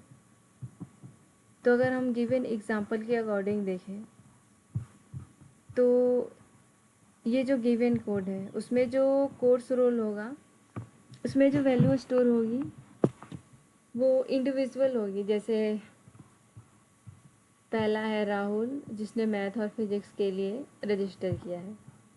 तो इसमें जो ये जो डिक्शनरी बनेगी, पहला मैथ एज ए की बनेगा, क्योंकि इसमें चेक कर ही नहीं रहा है कि जो कोर्स है पहले से प्रेजेंट है या नहीं। जैसे फर्स्ट वाले कोड में हम चेक कर रहे थे कि जो कोर्स है वो पहले से एज ए की प्रेजेंट है नहीं। जब एज ए की प्रेजेंट था तो उसमें हम सिर्फ स्टूडेंट्स नेम ऐड करते जा रहे थे उसके वैल्यू में, जो कि एक लिस्ट था। एंड अगर कोर्स जो है एज अ की प्रेजेंट नहीं था तो हम कोर्स को की तरह स्टोर करते थे, जो स्टूडेंट नेम था उसको as a value in the form of list store कर देते थे। पर इसमें हम ऐसा बिल्कुल नहीं, हम one by one go through कर रहे हैं। जैसे यहाँ राहुल ने 2 कोर्सेज़ के लिए रजिस्टर किया है, तो जो हमारे पास हमें जो कोर्स रोल डिक्शनरी जनरेट करनी है, तो सेकेंड कोड के अकॉर्डिंग हम ऐसे स्टोर करें। जैसे मैथ को पहले की स्टोर कर लिया, देन उसकी वैल्यू राहुल स्टोर कर दी, देन दूसरा जो की आएगा वो फिज़िक्स आएगा, फिर उसकी जो वैल्यू होगी वो राहुल स्टोर होगी। एंड सेकेंड टाइम जब सीता का टर्न आएगा तो अगेन फिजिक्स एज ए की स्टोर होगा और सीता उसकी वैल्यू स्टोर हो जाएगी। मतलब वन बाय वन बस ये पेयर बना दे रहा है, name and subject wise with every student. And उन्होंने कितने सब्जेक्ट लिए उसको वन बाय वन पेयर बना के लिख रहा है, तो ये सेकेंड ऑप्शन गलत हो जाएगा। थर्ड ऑप्शन देखते हैं, कोर्स रूल, ये एम्प्टी एक डिक्शनरी से स्लैश किया है जो कि करेक्ट है। For each students in keys registration, ये फिर से अगेन जो जितने भी स्टूडेंट्स हैं उनका लिस्ट देगा हमें, और ये फॉर लूप की हेल्प से हम वन बाय वन उसके उस में आइटरेट करेंगे, मतलब one by one go through करेंगे। For each course in registration students, ये जो है हर एक स्टूडेंट का जो मतलब in the form of list दिया हुआ है कि उन्होंने कितने कोर्सेज में रजिस्टर किया है, तो ये वन बाय वन सारे स्टूडेंट्स के रजिस्टर कोर्सेज के लिस्ट देगा, और उसमें हम फॉर ईच कोर्सेज मतलब इस लूप की हेल्प से one by one go through करेंगे। जैसे फर्स्ट कोड में ये था कि पहले उसे एक वेरिएबल में स्टोर कर लिया था यहाँ कोर्स लिस्ट करके, देन उसमें गो थ्रू कर रहा था। पर यहाँ उसने डायरेक्ट किसी वेरिएबल में स्टोर ना करके डायरेक्ट उस लिस्ट में गो थ्रू कर लिया है, जो कि दोनों करेक्ट वे है। एंड सेम ये फर्स्ट वाला ही लाइन ऑफ कोड है, जैसे यहाँ चेक किया इज़ नॉट की, अगर एज ए की प्रेजेंट नहीं है कोर्स, ये कोर्स रोल डिक्शनरी में कोर्स एज ए की प्रेजेंट नहीं है, तो कोर्स रोल डिक्शनरी में आप कोर्स को एज ए की स्टोर करो और जो स्टूडेंट नेम है उसे लिस्ट के फॉर्म में स्टोर कर दो। पर अगर कोर्स एज ए की प्रेजेंट है तो आप सिर्फ स्टूडेंट के नेम को उसके वैल्यू में स्टोर करते जाओ, अपेंड करते जाओ। तो ये भी कोड अगेन चाहिए। सिमिलरली एज वन को ऑप्शन 1 की तरह है, बस इसमें इन्होंने कोर्स लिस्ट में पहले ही स्टूडेंट वाइज जो उन्होंने रजिस्टर्स कोर्स के लिस्ट से स्टोर कर लिया, देन उसके बाद उसमें गो थ्रू किया है। पर इन्होंने डायरेक्ट यहाँ पर गो थ्रू कर लिया है, बाकी कोड में कोई डिफरेंस नहीं है, तो ये दोनों ऑप्शन सही हो जाएगा। फोर्थ ऑप्शन है हमारे पास कोर्स रोल, ये करेक्ट है।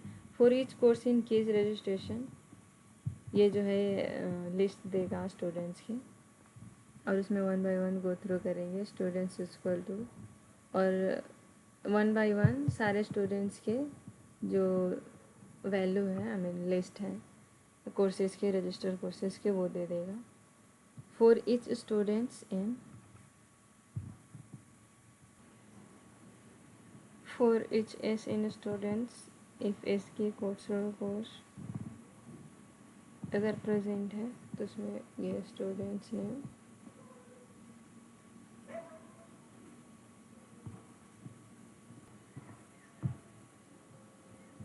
ये कोड थोड़ा ज़्यादा कंफ्यूजिंग है। जैसे अगर आप देखो यहाँ मेन प्रॉब्लम यहाँ पर है, जैसे इस वाले लाइन के अकॉर्डिंग जो कोर्स की वैल्यू होगी वो स्टूडेंट नेम होगी 1 बाय 1। और ये जो कोर्स रोल डिक्शनरी है उसमें इस कंडीशन के अकॉर्डिंग ये चेक कर रहा है कि जो स्टूडेंट नेम है वो एज ए की प्रेजेंट है या नहीं।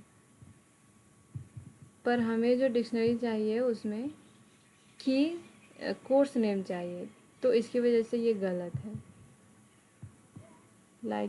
ये भी थोड़ा इम्पोर्टेंट क्वेश्चन है। जैसे ये वाला कोड बहुत ही कंफ्यूजिंग है क्योंकि वेरिएबल्स की वजह से इन्होंने जो वेरिएबल्स यूज़ किए हैं 1 बाय 1 लिस्ट में गो थ्रू करने के लिए या फिर स्टोर करने के लिए वैल्यूज़ को, वो थोड़ा मतलब बहुत ही रिवर्स ऑर्डर में एकदम स्टोर करते हैं, इसीलिए बहुत ज़्यादा कन्फ्यूज़न हो रहा है इसमें। तो ये ऑप्शन गलत है।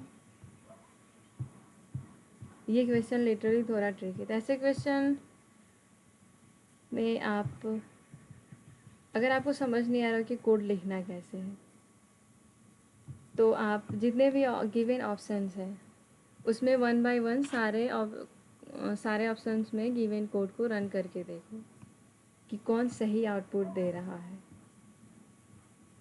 और जो आउटपुट सही देगा वही हमारा आंसर होगा। ऐसे क्वेश्चन को आप इस तरीके से इजीली सॉल्व कर सकते हो। अगर आपको ये समझ नहीं आ रहा है कि आखिर मैं कोड लिखूँ कैसे, मतलब खुद से कैसे सोचो कि कोड कैसे लिखा जाए। अगर आपको ये नहीं समझ आ रहा है तो आप 1 बाय 1 सारे ऑप्शंस में जो भी कोड गिवन है उसे 1 बाय 1 गो थ्रू करो और चेक करो, इसलिए आप क्वेश्चन सॉल्व कर लोगे जैसे हमने इस क्वेश्चन में किया। 2 players plays a game with dice. The result are stored in dice rolls. A list of pairs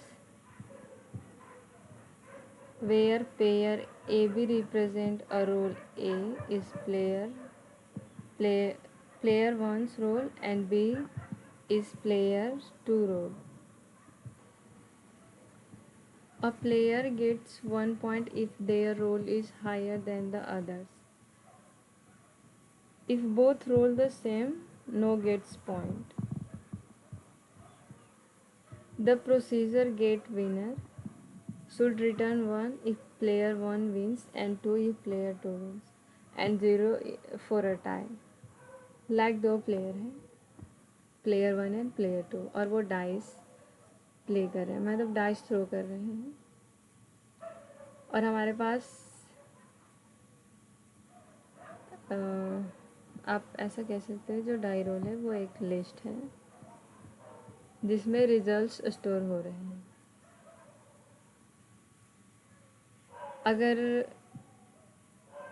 जिसका थ्रो में हायर नंबर आ रहा है उसको 1 पॉइंट मिल रहे हैं, अगर दोनों के नंबर सेम है तो 0.0 आ रहा है। तो हमें एक प्रोसीजर लिखना है गेट विनर जो रिटर्न करे 1 अगर प्लेयर 1 जीतता है, और ट्रू रिटर्न करे अगर प्लेयर 2 जीतता है। अगर दोनों में से कोई नहीं जीतते, गेम टाई हो जाता है, तो 0 रिटर्न करना है।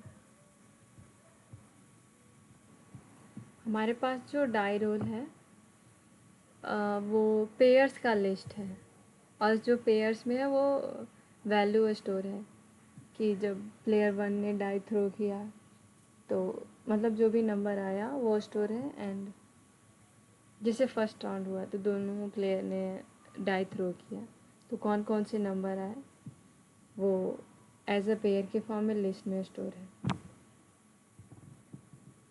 डाई रोल्स वेरिएबल में। आप ऐसा समझ सकते हो जो डाई रोल है वो एक डिक्शनरी है जो ऐसा दिख रहा होगा। जैसे फर्स्ट राउंड हुआ तो प्लेयर दोनों ने डाई थ्रो किया, तो डाई थ्रो में कौन कौन से नंबर आए उनका जो पेयर है उनका पेयर बना के एक लिस्ट में स्टोर करना है, जो कि कुछ ऐसा देख सकता है। मतलब मैंने ये एग्जांपल खुद से लिया है, आप भी दे सकते हो। वही जो मैंने आपको इस लेक्चर की स्टार्टिंग में बताया था टिप्स कि आप कैसे क्वेश्चन को इजीली सॉल्व कर सकते हो, तो आप खुद से इनपुट लेने की कोशिश किया करो जैसे मैंने अभी ले लिया। पहले क्वेश्चन को केयरफुली रीड करो। फर्स्ट तो क्वेश्चन को केयरफुली रीड करो, क्योंकि मेरे साथ ऐसा होता है कि मैं क्वेश्चन को मोस्ट ऑफ द टाइम ऊपर ऊपर से पढ़ती हूँ, जिसकी वजह से मेरे क्वेश्चन गलत हो जाते हैं। तो मैं डेफिनेटली मैं बताऊँ मैं करती क्या हूँ, जब मैं जैसे क्लासेस वगैरह करती हूँ या पढ़ती हूँ, मैं अपने नोट्स में ये लिखती हूँ कि रीड क्वेश्चन केयरफुली, क्योंकि मैं बहुत मिस्टेक करती हूँ क्वेश्चन ऊपर ऊपर से पढ़ने की वजह से, क्योंकि मुझे लिटरली बहुत आलस आता है क्वेश्चंस को पढ़ो। तो मैं पहले नोट्स में यही लिखती हूँ कि रीड द क्वेश्चन केयरफुली, ताकि वो बार बार मैं पढ़ती रहूँ और मेरे दिमाग में हिट करता रहे कि मुझे क्वेश्चन केयरफुली रीड करना है, वरना मैं ऐसे ही ऊपर ऊपर से पढ़ जाती हूँ और क्वेश्चन गलत हो जाते हैं most of the time.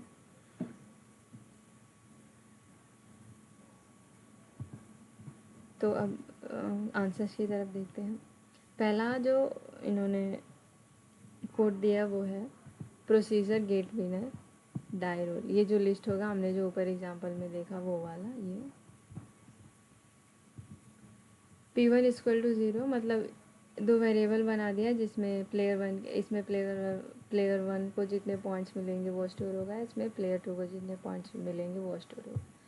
For each R in die roll, इसकी वजह से जो डाई रोल डिक्शनरी है उसमें वन बाय वन हम गो थ्रू करेंगे। सबसे पहले ये एलिमेंट आएगा, ये जो लिस्ट है एज ए एलिमेंट आएगा। तो इसमें हम पहले चेक करेंगे कि किसके पॉइंट्स ज़्यादा है। अगर प्लेयर वन के पॉइंट ज़्यादा है तो उसे 1 पॉइंट दे दो, और अगर प्लेयर टू के पॉइंट ज़्यादा है तो उसे 1 पॉइंट दे दो। और क्वेश्चन में गिवन है कि जिसके पॉइंट ग्रेटर है उसे 1 पॉइंट दे दो। एंड अगर दोनों के बीच मतलब अगर दोनों ने सेम नंबर गेट किया है तो वो टाई हो जाएगा एंड किसी को भी पॉइंट्स नहीं मिलेंगे। तो अभी तक ये जितने भी कंडीशन दिए वो सारे करेक्ट हैं। तो इस पूरे कोड की हेल्प से जो भी ये ब्लॉक है कोड की, ये कोड ब्लॉक है, उसकी हेल्प से हमें ये मिल जाएगा कि प्लेयर वन को कितने पॉइंट्स मिले और प्लेयर टू को कितने पॉइंट्स मिले हैं। एंड देन हम कंपेयर करेंगे कि किसके पॉइंट्स ग्रेटर है। अगर प्लेयर वन का पॉइंट ग्रेटर है तो हम 1 रिटर्न करा देंगे, जो कि according to the given condition in question correct है। और अगर प्लेयर टू का पॉइंट ग्रेटर देन है तो 2 रिटर्न करा देंगे, अदरवाइज 0 रिटर्न करा देंगे।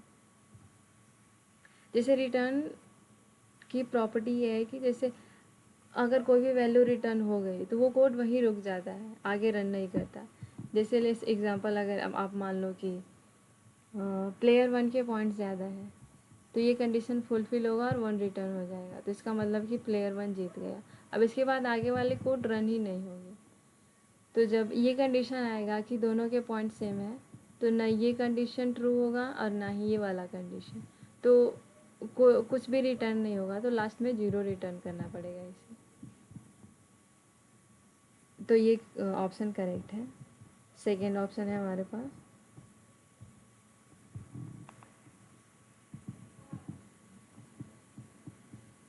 उनके पॉइंट्स के लिए इन्होंने इनिशियलाइज किया। यहाँ कंडीशन यहाँ गलत है। जैसे अगर टाई वाला कंडीशन आता है, जैसे दोनों ने जो नंबर डाई थ्रो करने के बाद दोनों के जो नंबर आए वो सेम आए हैं, तो इस कंडीशन में दोनों के पॉइंट्स इंक्रीमेंट होंगे। पर according to the given condition in the question हमें उस कंडीशन में किसी को भी पॉइंट्स नहीं देने हैं। लेट्स दोनों ने 4 गेट किए तो ये कंडीशन भी ट्रू होगा, क्योंकि 4 इक्वल टू 4, तो P1 के भी पॉइंट्स बढ़ेंगे और ये कंडीशन भी ट्रू होगा, तो P2 के भी पॉइंट्स बढ़ेंगे। तो ये इस वजह से ये गलत हो जाएगा। बाकी ये तो सही कंडीशन है, यहाँ पे ये जो गिवन है वो सही कंडीशन है, गलत इस वाले एरिया में है। Third option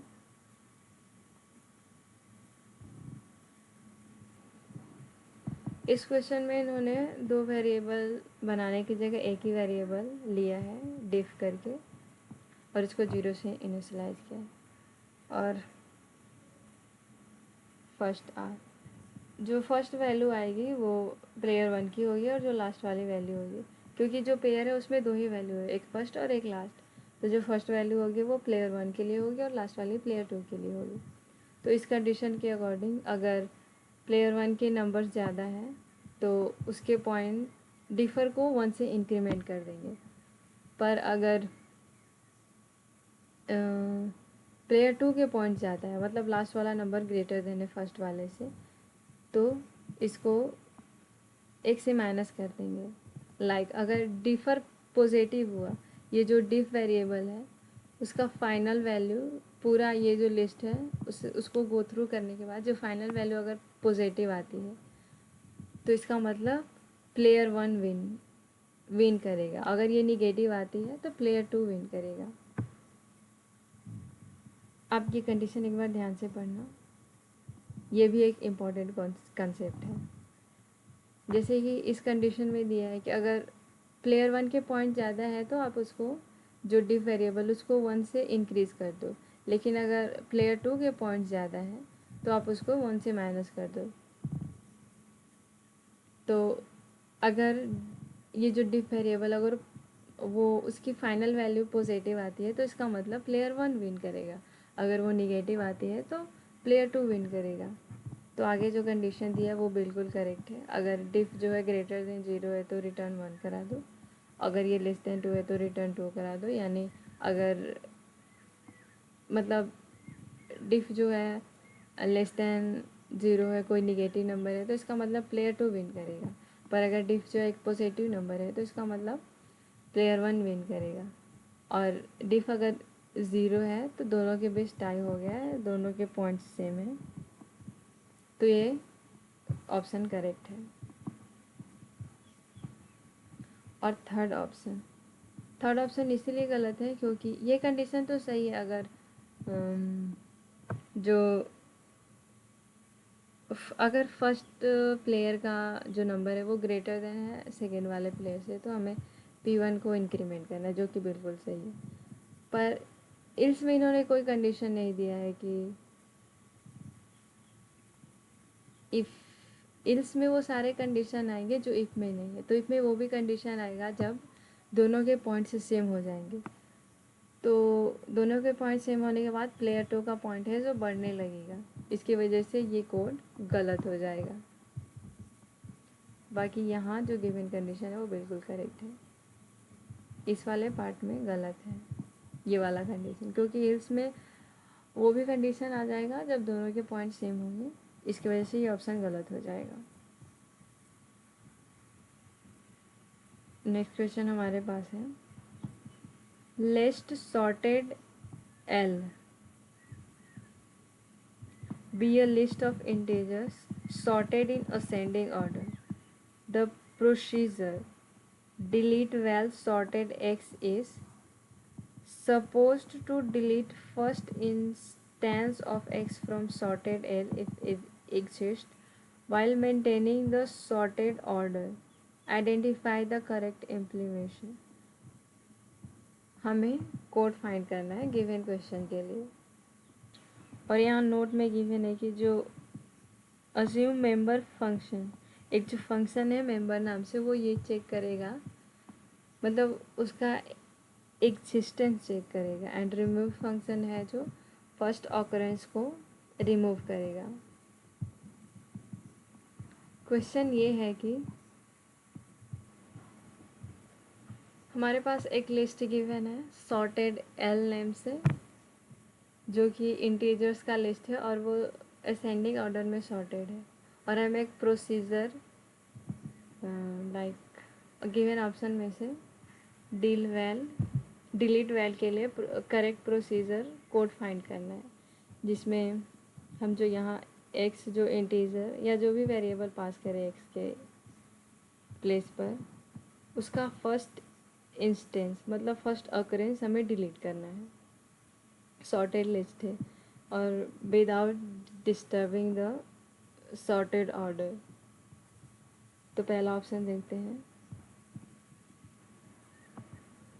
procedure delete val sorted X. ये जो सॉर्टेड लिस्ट है, सॉर्टेड एल वेरिएबल और एक्स जो है, आप ऐसा मान सकते हैं एक नंबर पास किया हमने जो कि लिस्ट में प्रेजेंट है, और इसका जो फर्स्ट ऑकरेंस है हमें डिलीट करना है without disturbing the order of sorted L. तो हमने एक लिस्ट एम्प्टी लिस्ट लिया है, रेस वेरिएबल में उसको स्टोर कर दिया है और फाउंड इक्वल टू फॉल्स कर दिया है। मतलब कि अभी हमें जो फर्स्ट ऑकरेंस है ये एक्स का वो भी मिला नहीं है। For each K in sorted और वन बाय वन हम उस लिस्ट में गो थ्रू करेंगे और चेक करेंगे कि हर एक एलिमेंट से कि वो एलिमेंट एक्स के इक्वल है कि नहीं। तो जैसे हमें इक्वल मिलेगा वैसे ही चेक करेंगे फाउंड इक्वल टू फॉल्स है या नहीं। ये कंडीशन मस्ट है, क्योंकि अगर हम सिर्फ ये चेक करेंगे कि के इक्वल टू एक्स है या नहीं तो सेकेंड जैसे हमें पहली बार उसका ऑकरेंस मिल गया कि जैसे लिस्ट जो भी हमने एक्स पास किया था वो हमें मिल गया, जो फर्स्ट पहली बार जब आया तो हमें मिल गया। तो पहली बार मिलने के बाद हमने ये जो फाउंड वेरिएबल उसको ट्रू कर दिया। इसका मतलब कि हमें जो वेरिएबल जिसको ढूंढ रहे थे वो मिल गया। तो अगेन जब हम सेकेंड टाइम जब हमें ये एक्स वेरिएबल मिलेगा लिस्ट में तो ये कंडीशन ट्रू हो जाएगा और जो भी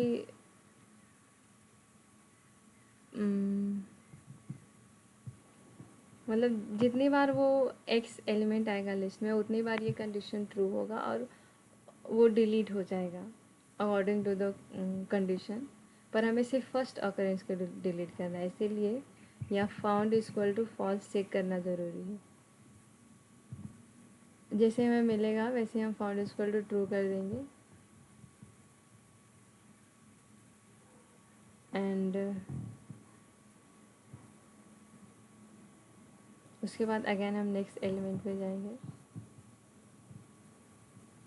जैसे अगर जब हम लिस्ट में गो थ्रू कर रहे हैं तो जो एलिमेंट एक्स के इक्वल नहीं है वो इस कंडीशन में नहीं आएगा, वो इल्स में आ जाएगा, तो उसे हम रेस्ट में अपेंड करते जा रहे हैं और वो इसको वन बाय वन मतलब ये लास्ट पोजीशन से अपेंड होना स्टार्ट होगा।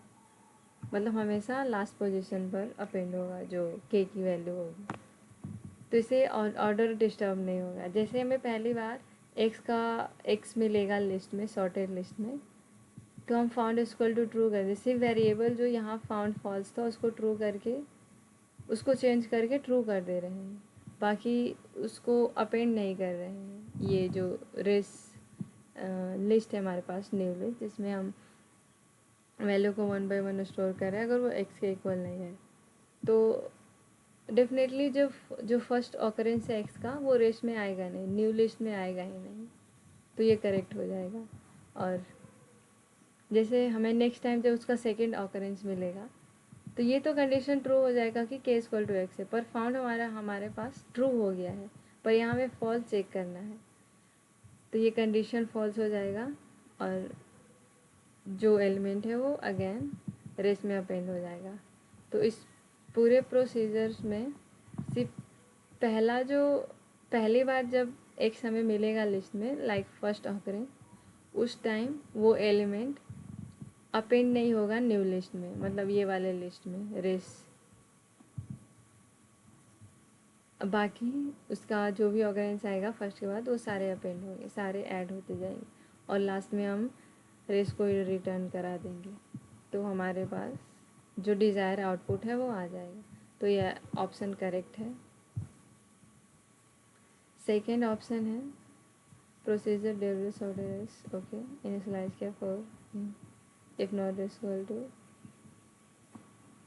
अगर के मतलब वन बाय वन हम सॉर्टेड लिस्ट में गो थ्रू करेंगे और जब एलिमेंट एक्स के इक्वल नहीं है तो रेस्ट में हम उसे अपेंड कर देंगे, तो ये गलत हो जाएगा क्योंकि वो सारे ऑकरेंस मतलब जब जब एक्स हमें मिलेगा लिस्ट में तब तब हम कुछ भी अपेंड नहीं करेंगे ये रेस्ट लिस्ट में, तो इसका मतलब हमने सारे ऑकरेंस को डिलीट कर दिया, पर हमें डिलीट करना है सिर्फ फर्स्ट ऑकरेंस के, इसलिए ऑप्शन गलत हो जाएगा।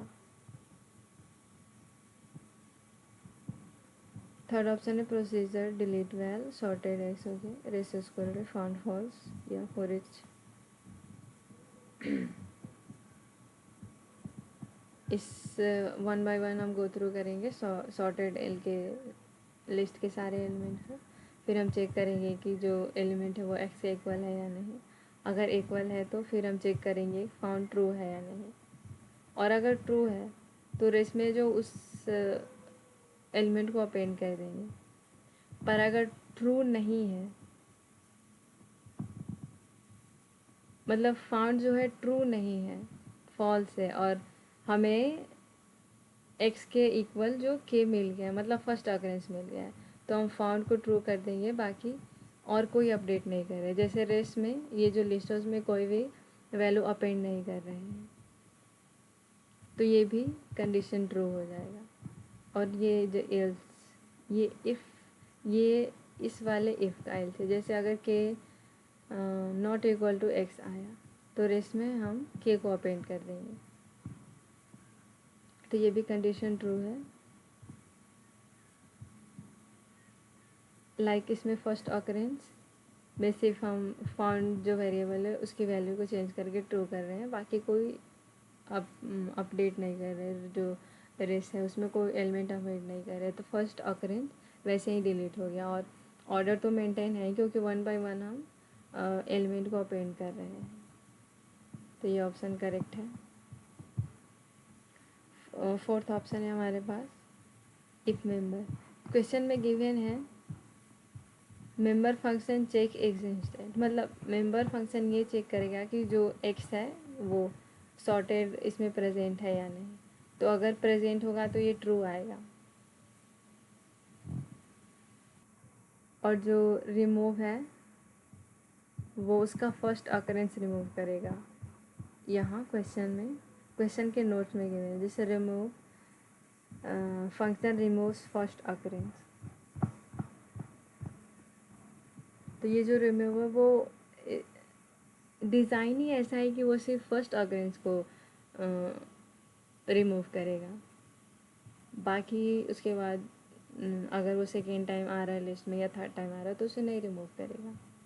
तो ये भी ऑप्शन सही है।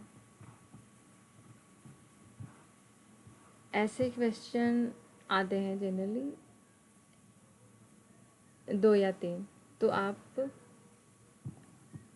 अगर आपको एक सब्जेक्टिव क्वेश्चन देके उसका कोड पूछे, तो अगर आपको ये समझ नहीं आ रहा है खुद से कि कोड कैसे लिखेंगे या फिर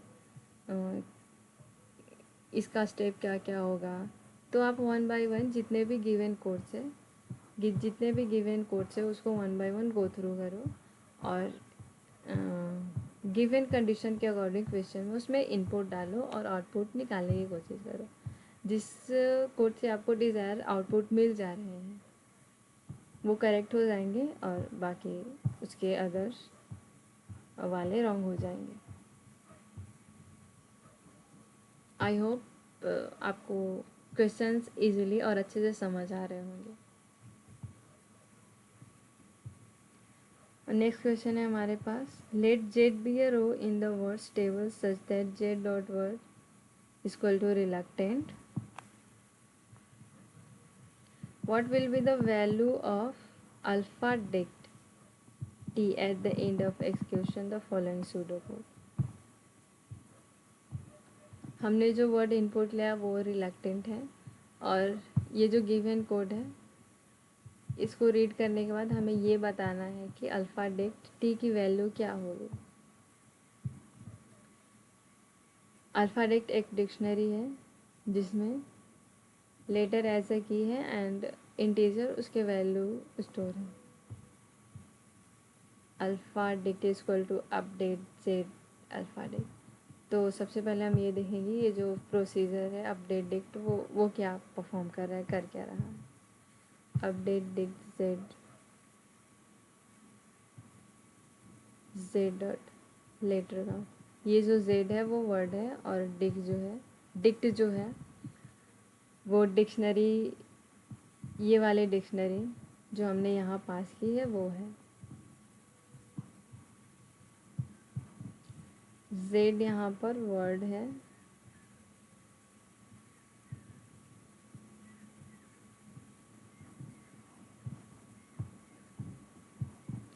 while I is less than equal to z dot letter count. हमारे पास जो हमने जो इनपुट लिया है letter z dot word equal to reluctant, हमारे पास जो वर्ड है वो रिलक्टेंट है। तो इसमें कितने लेटर्स हैं? पूरे 9 लेटर्स हैं। तो ये इसकी वैल्यू हो जाएगी 9।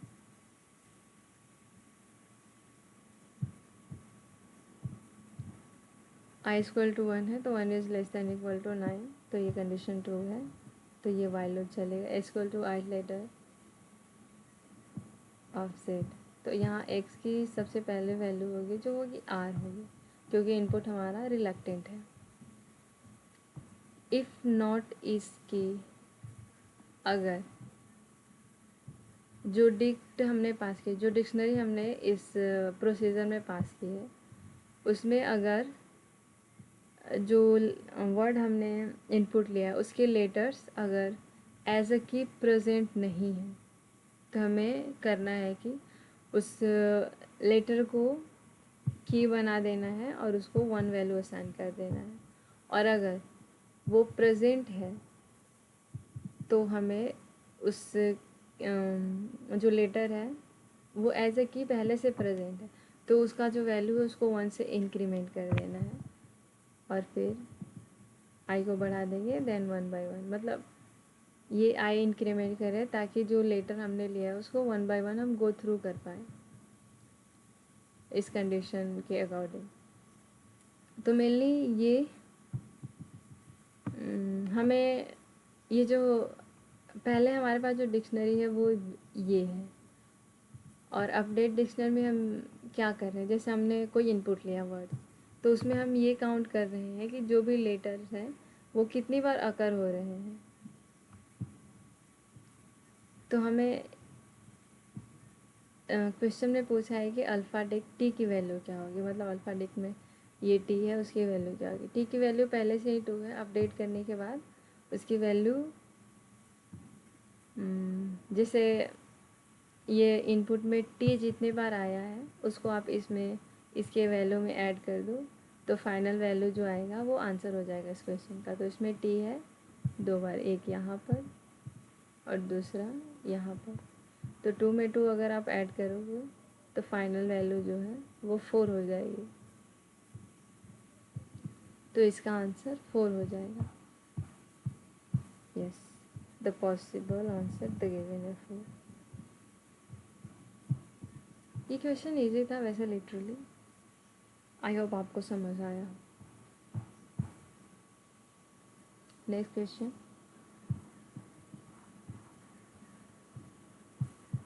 The following procedure is executed on dictionary D. Okay, जो डिक्शनरी है वो कुछ ऐसा दिखता है। What will the value of val, हमें ये जो वैल वेरिएबल है उसकी वैल्यू फाइंड करनी है पूरा कोड रीड करने के बाद। डिक्शनरी ये है, की list is equal two keys of D. तो ये जो देगा हमें लिस्ट ऑफ कीज देगा, मतलब की लिस्ट जो वेरिएबल है वो एक लिस्ट होगा जिसमें इस डिक्शनरी के सारे कीज स्टोर होंगे as a element, A B C D as a element store होंगे फॉर ईच के इन की लिस्ट। मतलब और फिर 1 बाय 1 वो सारे ये लिस्ट के सारे एलिमेंट्स को गो थ्रू कर। ये की लिस्ट कुछ ऐसा दिखेगा, फॉर ईच के इन की लिस्ट, एंड इस लिस्ट में हम 1 बाय 1 गो थ्रू करेंगे। इफ डी के परसेंटेज है, इसको मॉड्यूल बोलते हैं आई थिंक। तो ये हमें रिमाइंडर देता है, मतलब ये जो पूरा ये जो एक्सप्रेशन है वो हमें रिमाइंडर देता है। तो अगर हम ये जो वैल्यूज़ है, मतलब ये तो एक्चुअली डिक्शनरी के केस है। अगर उनका वैल्यू को अगर हम 10 से डिवाइड करें और रिमाइंडर ज़ीरो है, मतलब अगर ये जो वैल्यूज़ हैं कि इसके अगर वो 10 के मल्टीपल्स हैं, तो जो वैल्यू है, ये जो वेरिएबल है वैल करके, उसको हम इंक्रीमेंट कर देंगे इस वैल्यू से। लाइक पहली बार जब हम पहली बार गो थ्रू करेंगे तो के की वैल्यू जो होगी ए होगी, और डिक्शनरी में ए की वैल्यू जो है 10 गिवन है, तो 10 को अगर आप 10 से डिवाइड करोगे तो रिमाइंडर ज़ीरो ही आएगा। तो ये कंडीशन ट्रू हो जाएगा। तो अब हमें वैल को अपडेट करना है। तो वैल में हमें पहले ये ज़रूरत था, और अब उसमें हम जो ए की वैल्यू थी उसे स्टोर कर देंगे। तो ए की वैल्यू 10 थी, तो अब जो वैल है वो अपग्रेड हो के 1 से 10 हो जाएगा। और डी के और फिर ए की वैल्यू को हम अपग्रेड कर देंगे, 2 से डिवाइड कर देंगे। तो अगर हम 10 को डिवाइड करें 2 से, तो ये 5 हो जाएगा। एल्स अगर वो 10 का मल्टीपल नहीं है, जैसे अगर बी को देखो, बी की वैल्यू 25 है और वो 10 का मल्टीपल नहीं है, तो आप जो वैल्यू है, जो वैल वेरिएबल है, उसमें उस वैल्यू को माइनस कर दो। तो अगर आप 10 में, जैसे ए की वजह से वैल की जो वैल्यू थी वो 10 हो गई थी, पर बी की वजह से हमें 10 में 25 माइनस करना पड़ेगा। तो अब जो वैल्यू होगी वैल की वो हो जाएगी -15।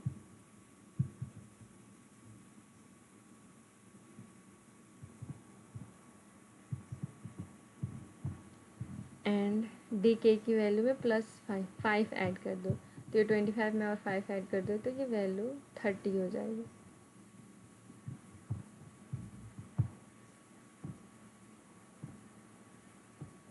और अगर इफ़ डी के इज़ ग्रेटर देन 10, तो वैल्यू में 10 ऐड कर दो। अगर वो ग्रेटर देन 10 नहीं है तो 5 माइनस कर दो।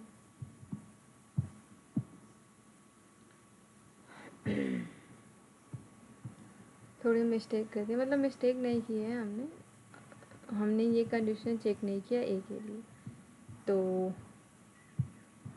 अभी ए से ही स्टार्ट करते हैं। मैं बस इस कोड का मतलब समझा रही थी अभी।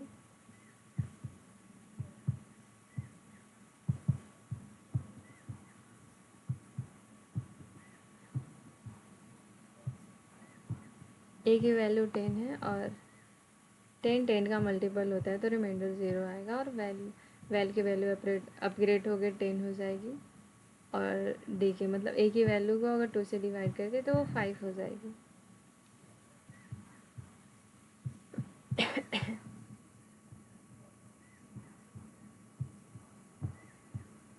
अगर इफ़ कंडीशन रन हो गया तो इल्स कंडीशन रन नहीं होगा, या अगर इफ़ वाली कंडीशन पे आएगा।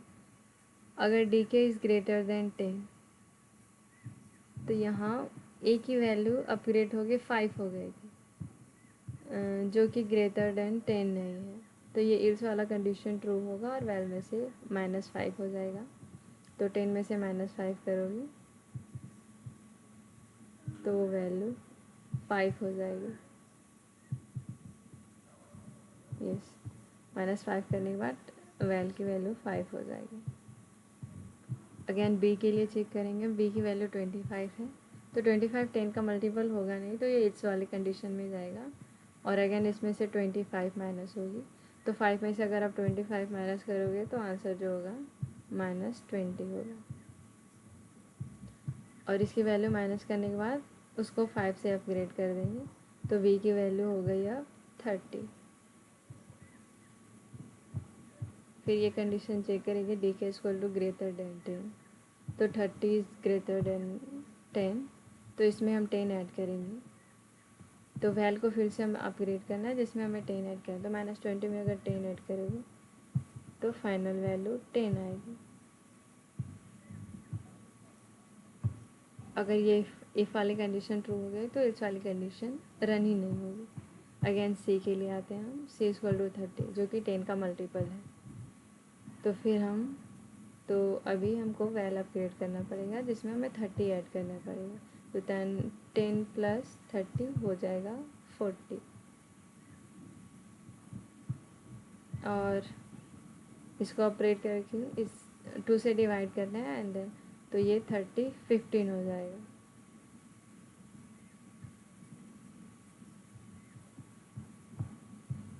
इफ कंडीशन रन नहीं होगा एंड फिर इफ कंडीशन पे आना पड़ेगा। से अब 15 हो गया है जो कि ग्रेटर देन 10 है, तो इसमें हम अगेन 10 ऐड करेंगे तो ये वैल अपग्रेड हो गए 50 हो जाएगा। डे इक्वल टू 40, तो 40 10 का मल्टीपल है तो इसमें अगेन हम 40 ऐड करेंगे तो फाइनल वैल्यू ये 90 हो जाएगा।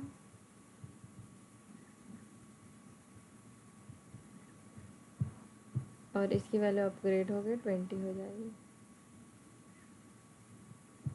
20 अगेन ग्रेटर देन 10 है तो इसमें अगर 10 ऐड करेंगे तो ये फाइनल वैल्यू 100 हो जाएगी।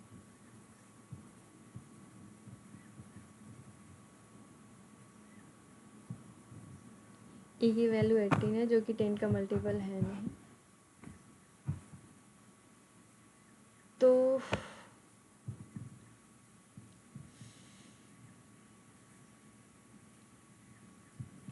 ये इस कंडीशन में आएगा तो फिर हमें 100 में से 18 माइनस करना पड़ेगा तो इसकी वैल्यू हो जाएगी अपग्रेड हो गए 82।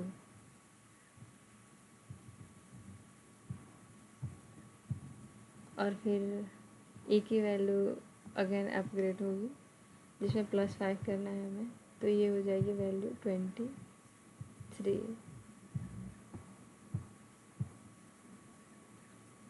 23 ग्रेटर देन 10, इसमें 10 ऐड करेंगे तो ये हो जाएगा 92।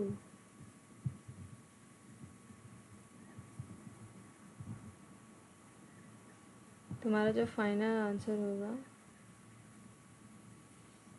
ये 72 कैसे, एक बार मुझे चेक करने दो, 1 minute. Okay, I found the error where I made a mistake. जैसे जब हमने ए के लिए वैल अपग्रेड किया था तो ये 5 आया था एंड फिर बी ये मल्टीपल नहीं है 10 का तो उसमें हम फिर जो 5 है उसमें 25 को माइनस करेंगे तो ये -20 आएगा, ये भी करेक्ट है।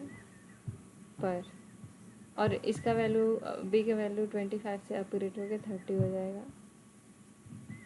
जो 30 जो है कि ग्रेटर देन 10 है तो ये कंडीशन सेटिस्फाई होगा और फिर वैल्यू को हम 10 से इंक्रीमेंट करेंगे तो ये वैल्यू 10 ना होके -10 हो जाएगी। फिर ये वाली वैल्यू, फिर ये वाली वैल्यू 20 हो जाएगी,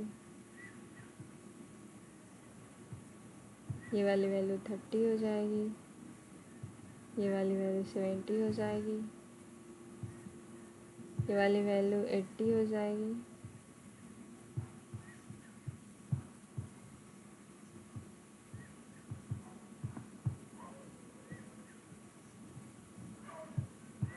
ये वाली वैल्यू 62 हो जाएगी और ये वाली वैल्यू 72 हो जाएगी। फाइनल आंसर हमारा 72 है। Sorry for the mistake.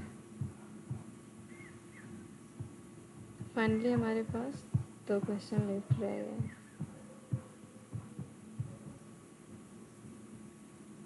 Question number 13 and 14 ये कॉम्प्रिहेंशन क्वेश्चन है।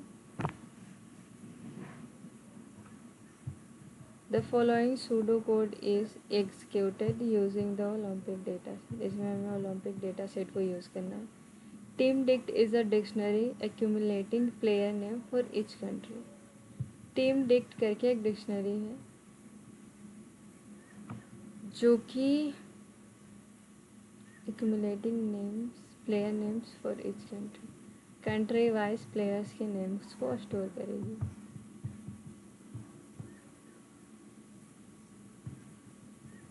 Team dict empty dictionary count is equal to 0 while table 1 has more rows. Read the first row x in table 1. Country is equal to x dot country. Player is equal to x dot player name.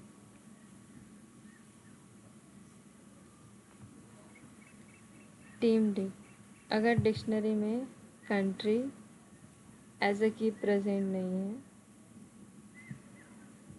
तो country को की बना और उसको empty list से initialise कर दो.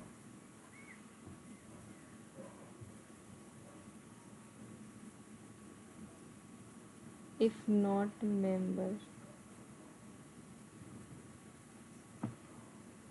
Member like ये लिस्ट का मेथड है. ये चेक करता है कि लिस्ट में यहाँ जो गिवन वैल्यू एलिमेंट है वो प्रेजेंट है या नहीं. तो ये ट्रू देगा क्योंकि यहाँ आगे नोट. अगर आप नोट को हटा दो तो मेंबर ये चेक करेगा कि प्रेजेंट है या नहीं. तो according to the given condition आगे नोट लगा हुआ है तो ये तब ट्रू देगा जब वो प्लेयर उस कंट्री में प्रेजेंट नहीं होगा. टीम डिक्ट का जो कंट्री है मतलब टीम डिक्ट एक डिक्शनरी है जिसका जो की है वो कंट्री नेम है और जो वैल्यू उसका जो वैल्यूज है एक लिस्ट के फॉर्म में है. प्लेयर्स जिसमें प्लेयर्स के नेम स्टोर है. तो अगर प्लेयर उस लिस्ट का मेंबर नहीं है तो हमें उस लिस्ट में उस प्लेयर के नेम को ऐड करना है और काउंट को इंक्रीमेंट करना है.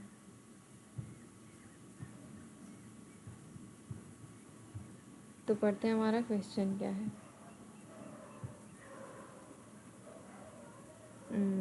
What does the variable count represents at the end of execution? हम काउंट कब इंक्रीमेंट कर रहे हैं? जब हम ये चेक कर रहे हैं कि जो कंट्री के जो प्लेयर्स हैं मतलब अगर वो प्रेजेंट नहीं है लिस्ट में कंट्री वाइज. जैसे जो हमने डिक्शनरी हमारे पास जो डिक्शनरी है टीम डिक्ट करके उसकी जो वैल्यू है वो एक लिस्ट के फॉर्म में स्टोर है और उस लिस्ट में उस कंट्री के सारे प्लेयर्स के नेम स्टोर हैं. तो अगर किसी प्लेयर का नेम स्टोर नहीं है तो हम काउंट इंक्रीमेंट कर रहे हैं. पर अगर वो पहले से प्रेजेंट है उस लिस्ट में तो हम काउंट में कोई इफ़ेक्ट नहीं आ रहा है मतलब कोई अपग्रेड नहीं हो रहा है काउंट. तो काउंट रिप्रेजेंट करेगा total number of unique country player pairs. पहला ऑप्शन रॉन्ग हो जाएगा. Total number of rows process no. Total मतलब इसका कहने का मतलब है कि जितनी बार हम कार्ड उठाएंगे उतनी बार काउंट को बढ़ाएंगे नहीं. पर कार्ड उठाने के बाद हम ये चेक कर रहे हैं हम ये चेक करें कि प्लेयर का जो नेम है वो पहले से लिस्ट में एग्जिस्ट कर रहा है या नहीं. Total number of unique countries no. इसका तो कंट्री से लेना देना ही नहीं है. मतलब जब हम काउंट इंक्रीमेंट कर रहे हैं तब हम कंट्री मान लो उस टाइम मैटर ही नहीं कर रहा है. कोई कंपैरिजन ही नहीं कंट्री का. Total number of medals means बिल्कुल नहीं भाई. सेकेंड ऑप्शन करेक्ट होगा. इसमें अगर आप जनरली देखो तो डायरेक्टली आपको पता नहीं चलेगा कि काउंट मतलब अगर आप ऐसे देखो सिंपली तो काउंट तब इंक्रीमेंट हो रहा है जब प्लेयर प्रेजेंट नहीं है लिस्ट में. तो अकॉर्डिंग टू द क्वेश्चन आप ये देखो तो जो फर्स्ट थर्ड एंड फोर्थ है वो तो आप देखते ही रिजेक्ट कर देगा. तो बचा हुआ ऑप्शन ही सही होगा. मतलब मैं यहाँ तुक्का नहीं मारे, मैं बस बता रही कि ऐसे क्वेश्चन आप कैसे टैकल कर जिसमें आपको समझ नहीं आ रहा है कि आउटपुट क्या होगा. तो आप ऐसे ऑप्शंस को देखो जो आउटपुट नहीं हो सकते हैं एंड उसे रिजेक्ट करो एंड आपको देन आंसर मिल जाएगा. If you modify the code to remove this membership check and always append the player instead. What with Tim Dick country contains.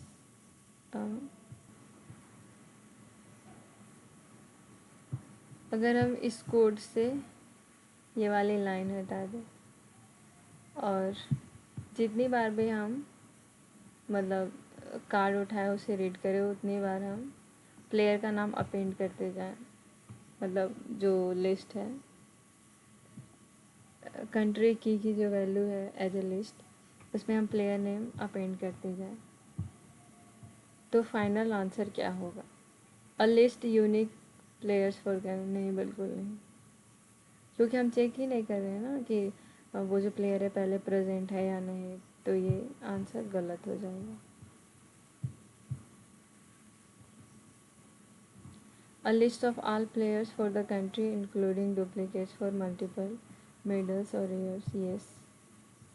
Like जैसे कोई प्लेयर है, अगर उसका नाम 2 बार आ गया सेम कंट्री से, तो लिस्ट में उसका नाम 2 बार अपेंड होगा। A single player name, the last one read. No. क्योंकि जितनी बार हम कार्ड रीड कर रहे हैं उतनी बार हम अपेंड कर रहे हैं प्लेयर्स के नेम को। Count players for the country, count से तो मतलब ही नहीं है हमें ये पूछा है कि टीम डिक्ट जो कंट्री, मतलब अगर हम जो डिक्शनरी है उसमें किसी कंट्री की वैल्यू को अगर फाइंड करना है तो वो क्या होगी? तो वो एक लिस्ट होगी जिसमें प्लेयर्स के नेम स्टोर होंगे। जितनी बार भी हम उस कंट्री के कार्ड को उठाएंगे उसमें जो भी प्लेयर्स के नेम होंगे वो एवरी टाइम स्टोर होते जाएंगे। तो फाइनली हमारा PYQs डिस्कशन सॉल्व होता है और लिटरली मैंने मेहनत तो बहुत की है अभी इस लेक्चर को रिकॉर्ड करने के लिए। आई होप आपको कॉन्सेप्ट्स अच्छे से समझ आए होंगे, सारी चीज़ें क्लियर होंगी आपको, जो भी मैंने आपको समझाने की कोशिश की कि आप कैसे क्वेश्चंस इजीली टैकल कर सकते हो अगर आपको नहीं समझ आ रहा है कि आंसर क्या होगा। I hope this lecture really helped. And lastly, thank you so much to watching this video. मिलते हैं नेक्स्ट वीडियो में, नेक्स्ट PYQs के डिस्कशन में।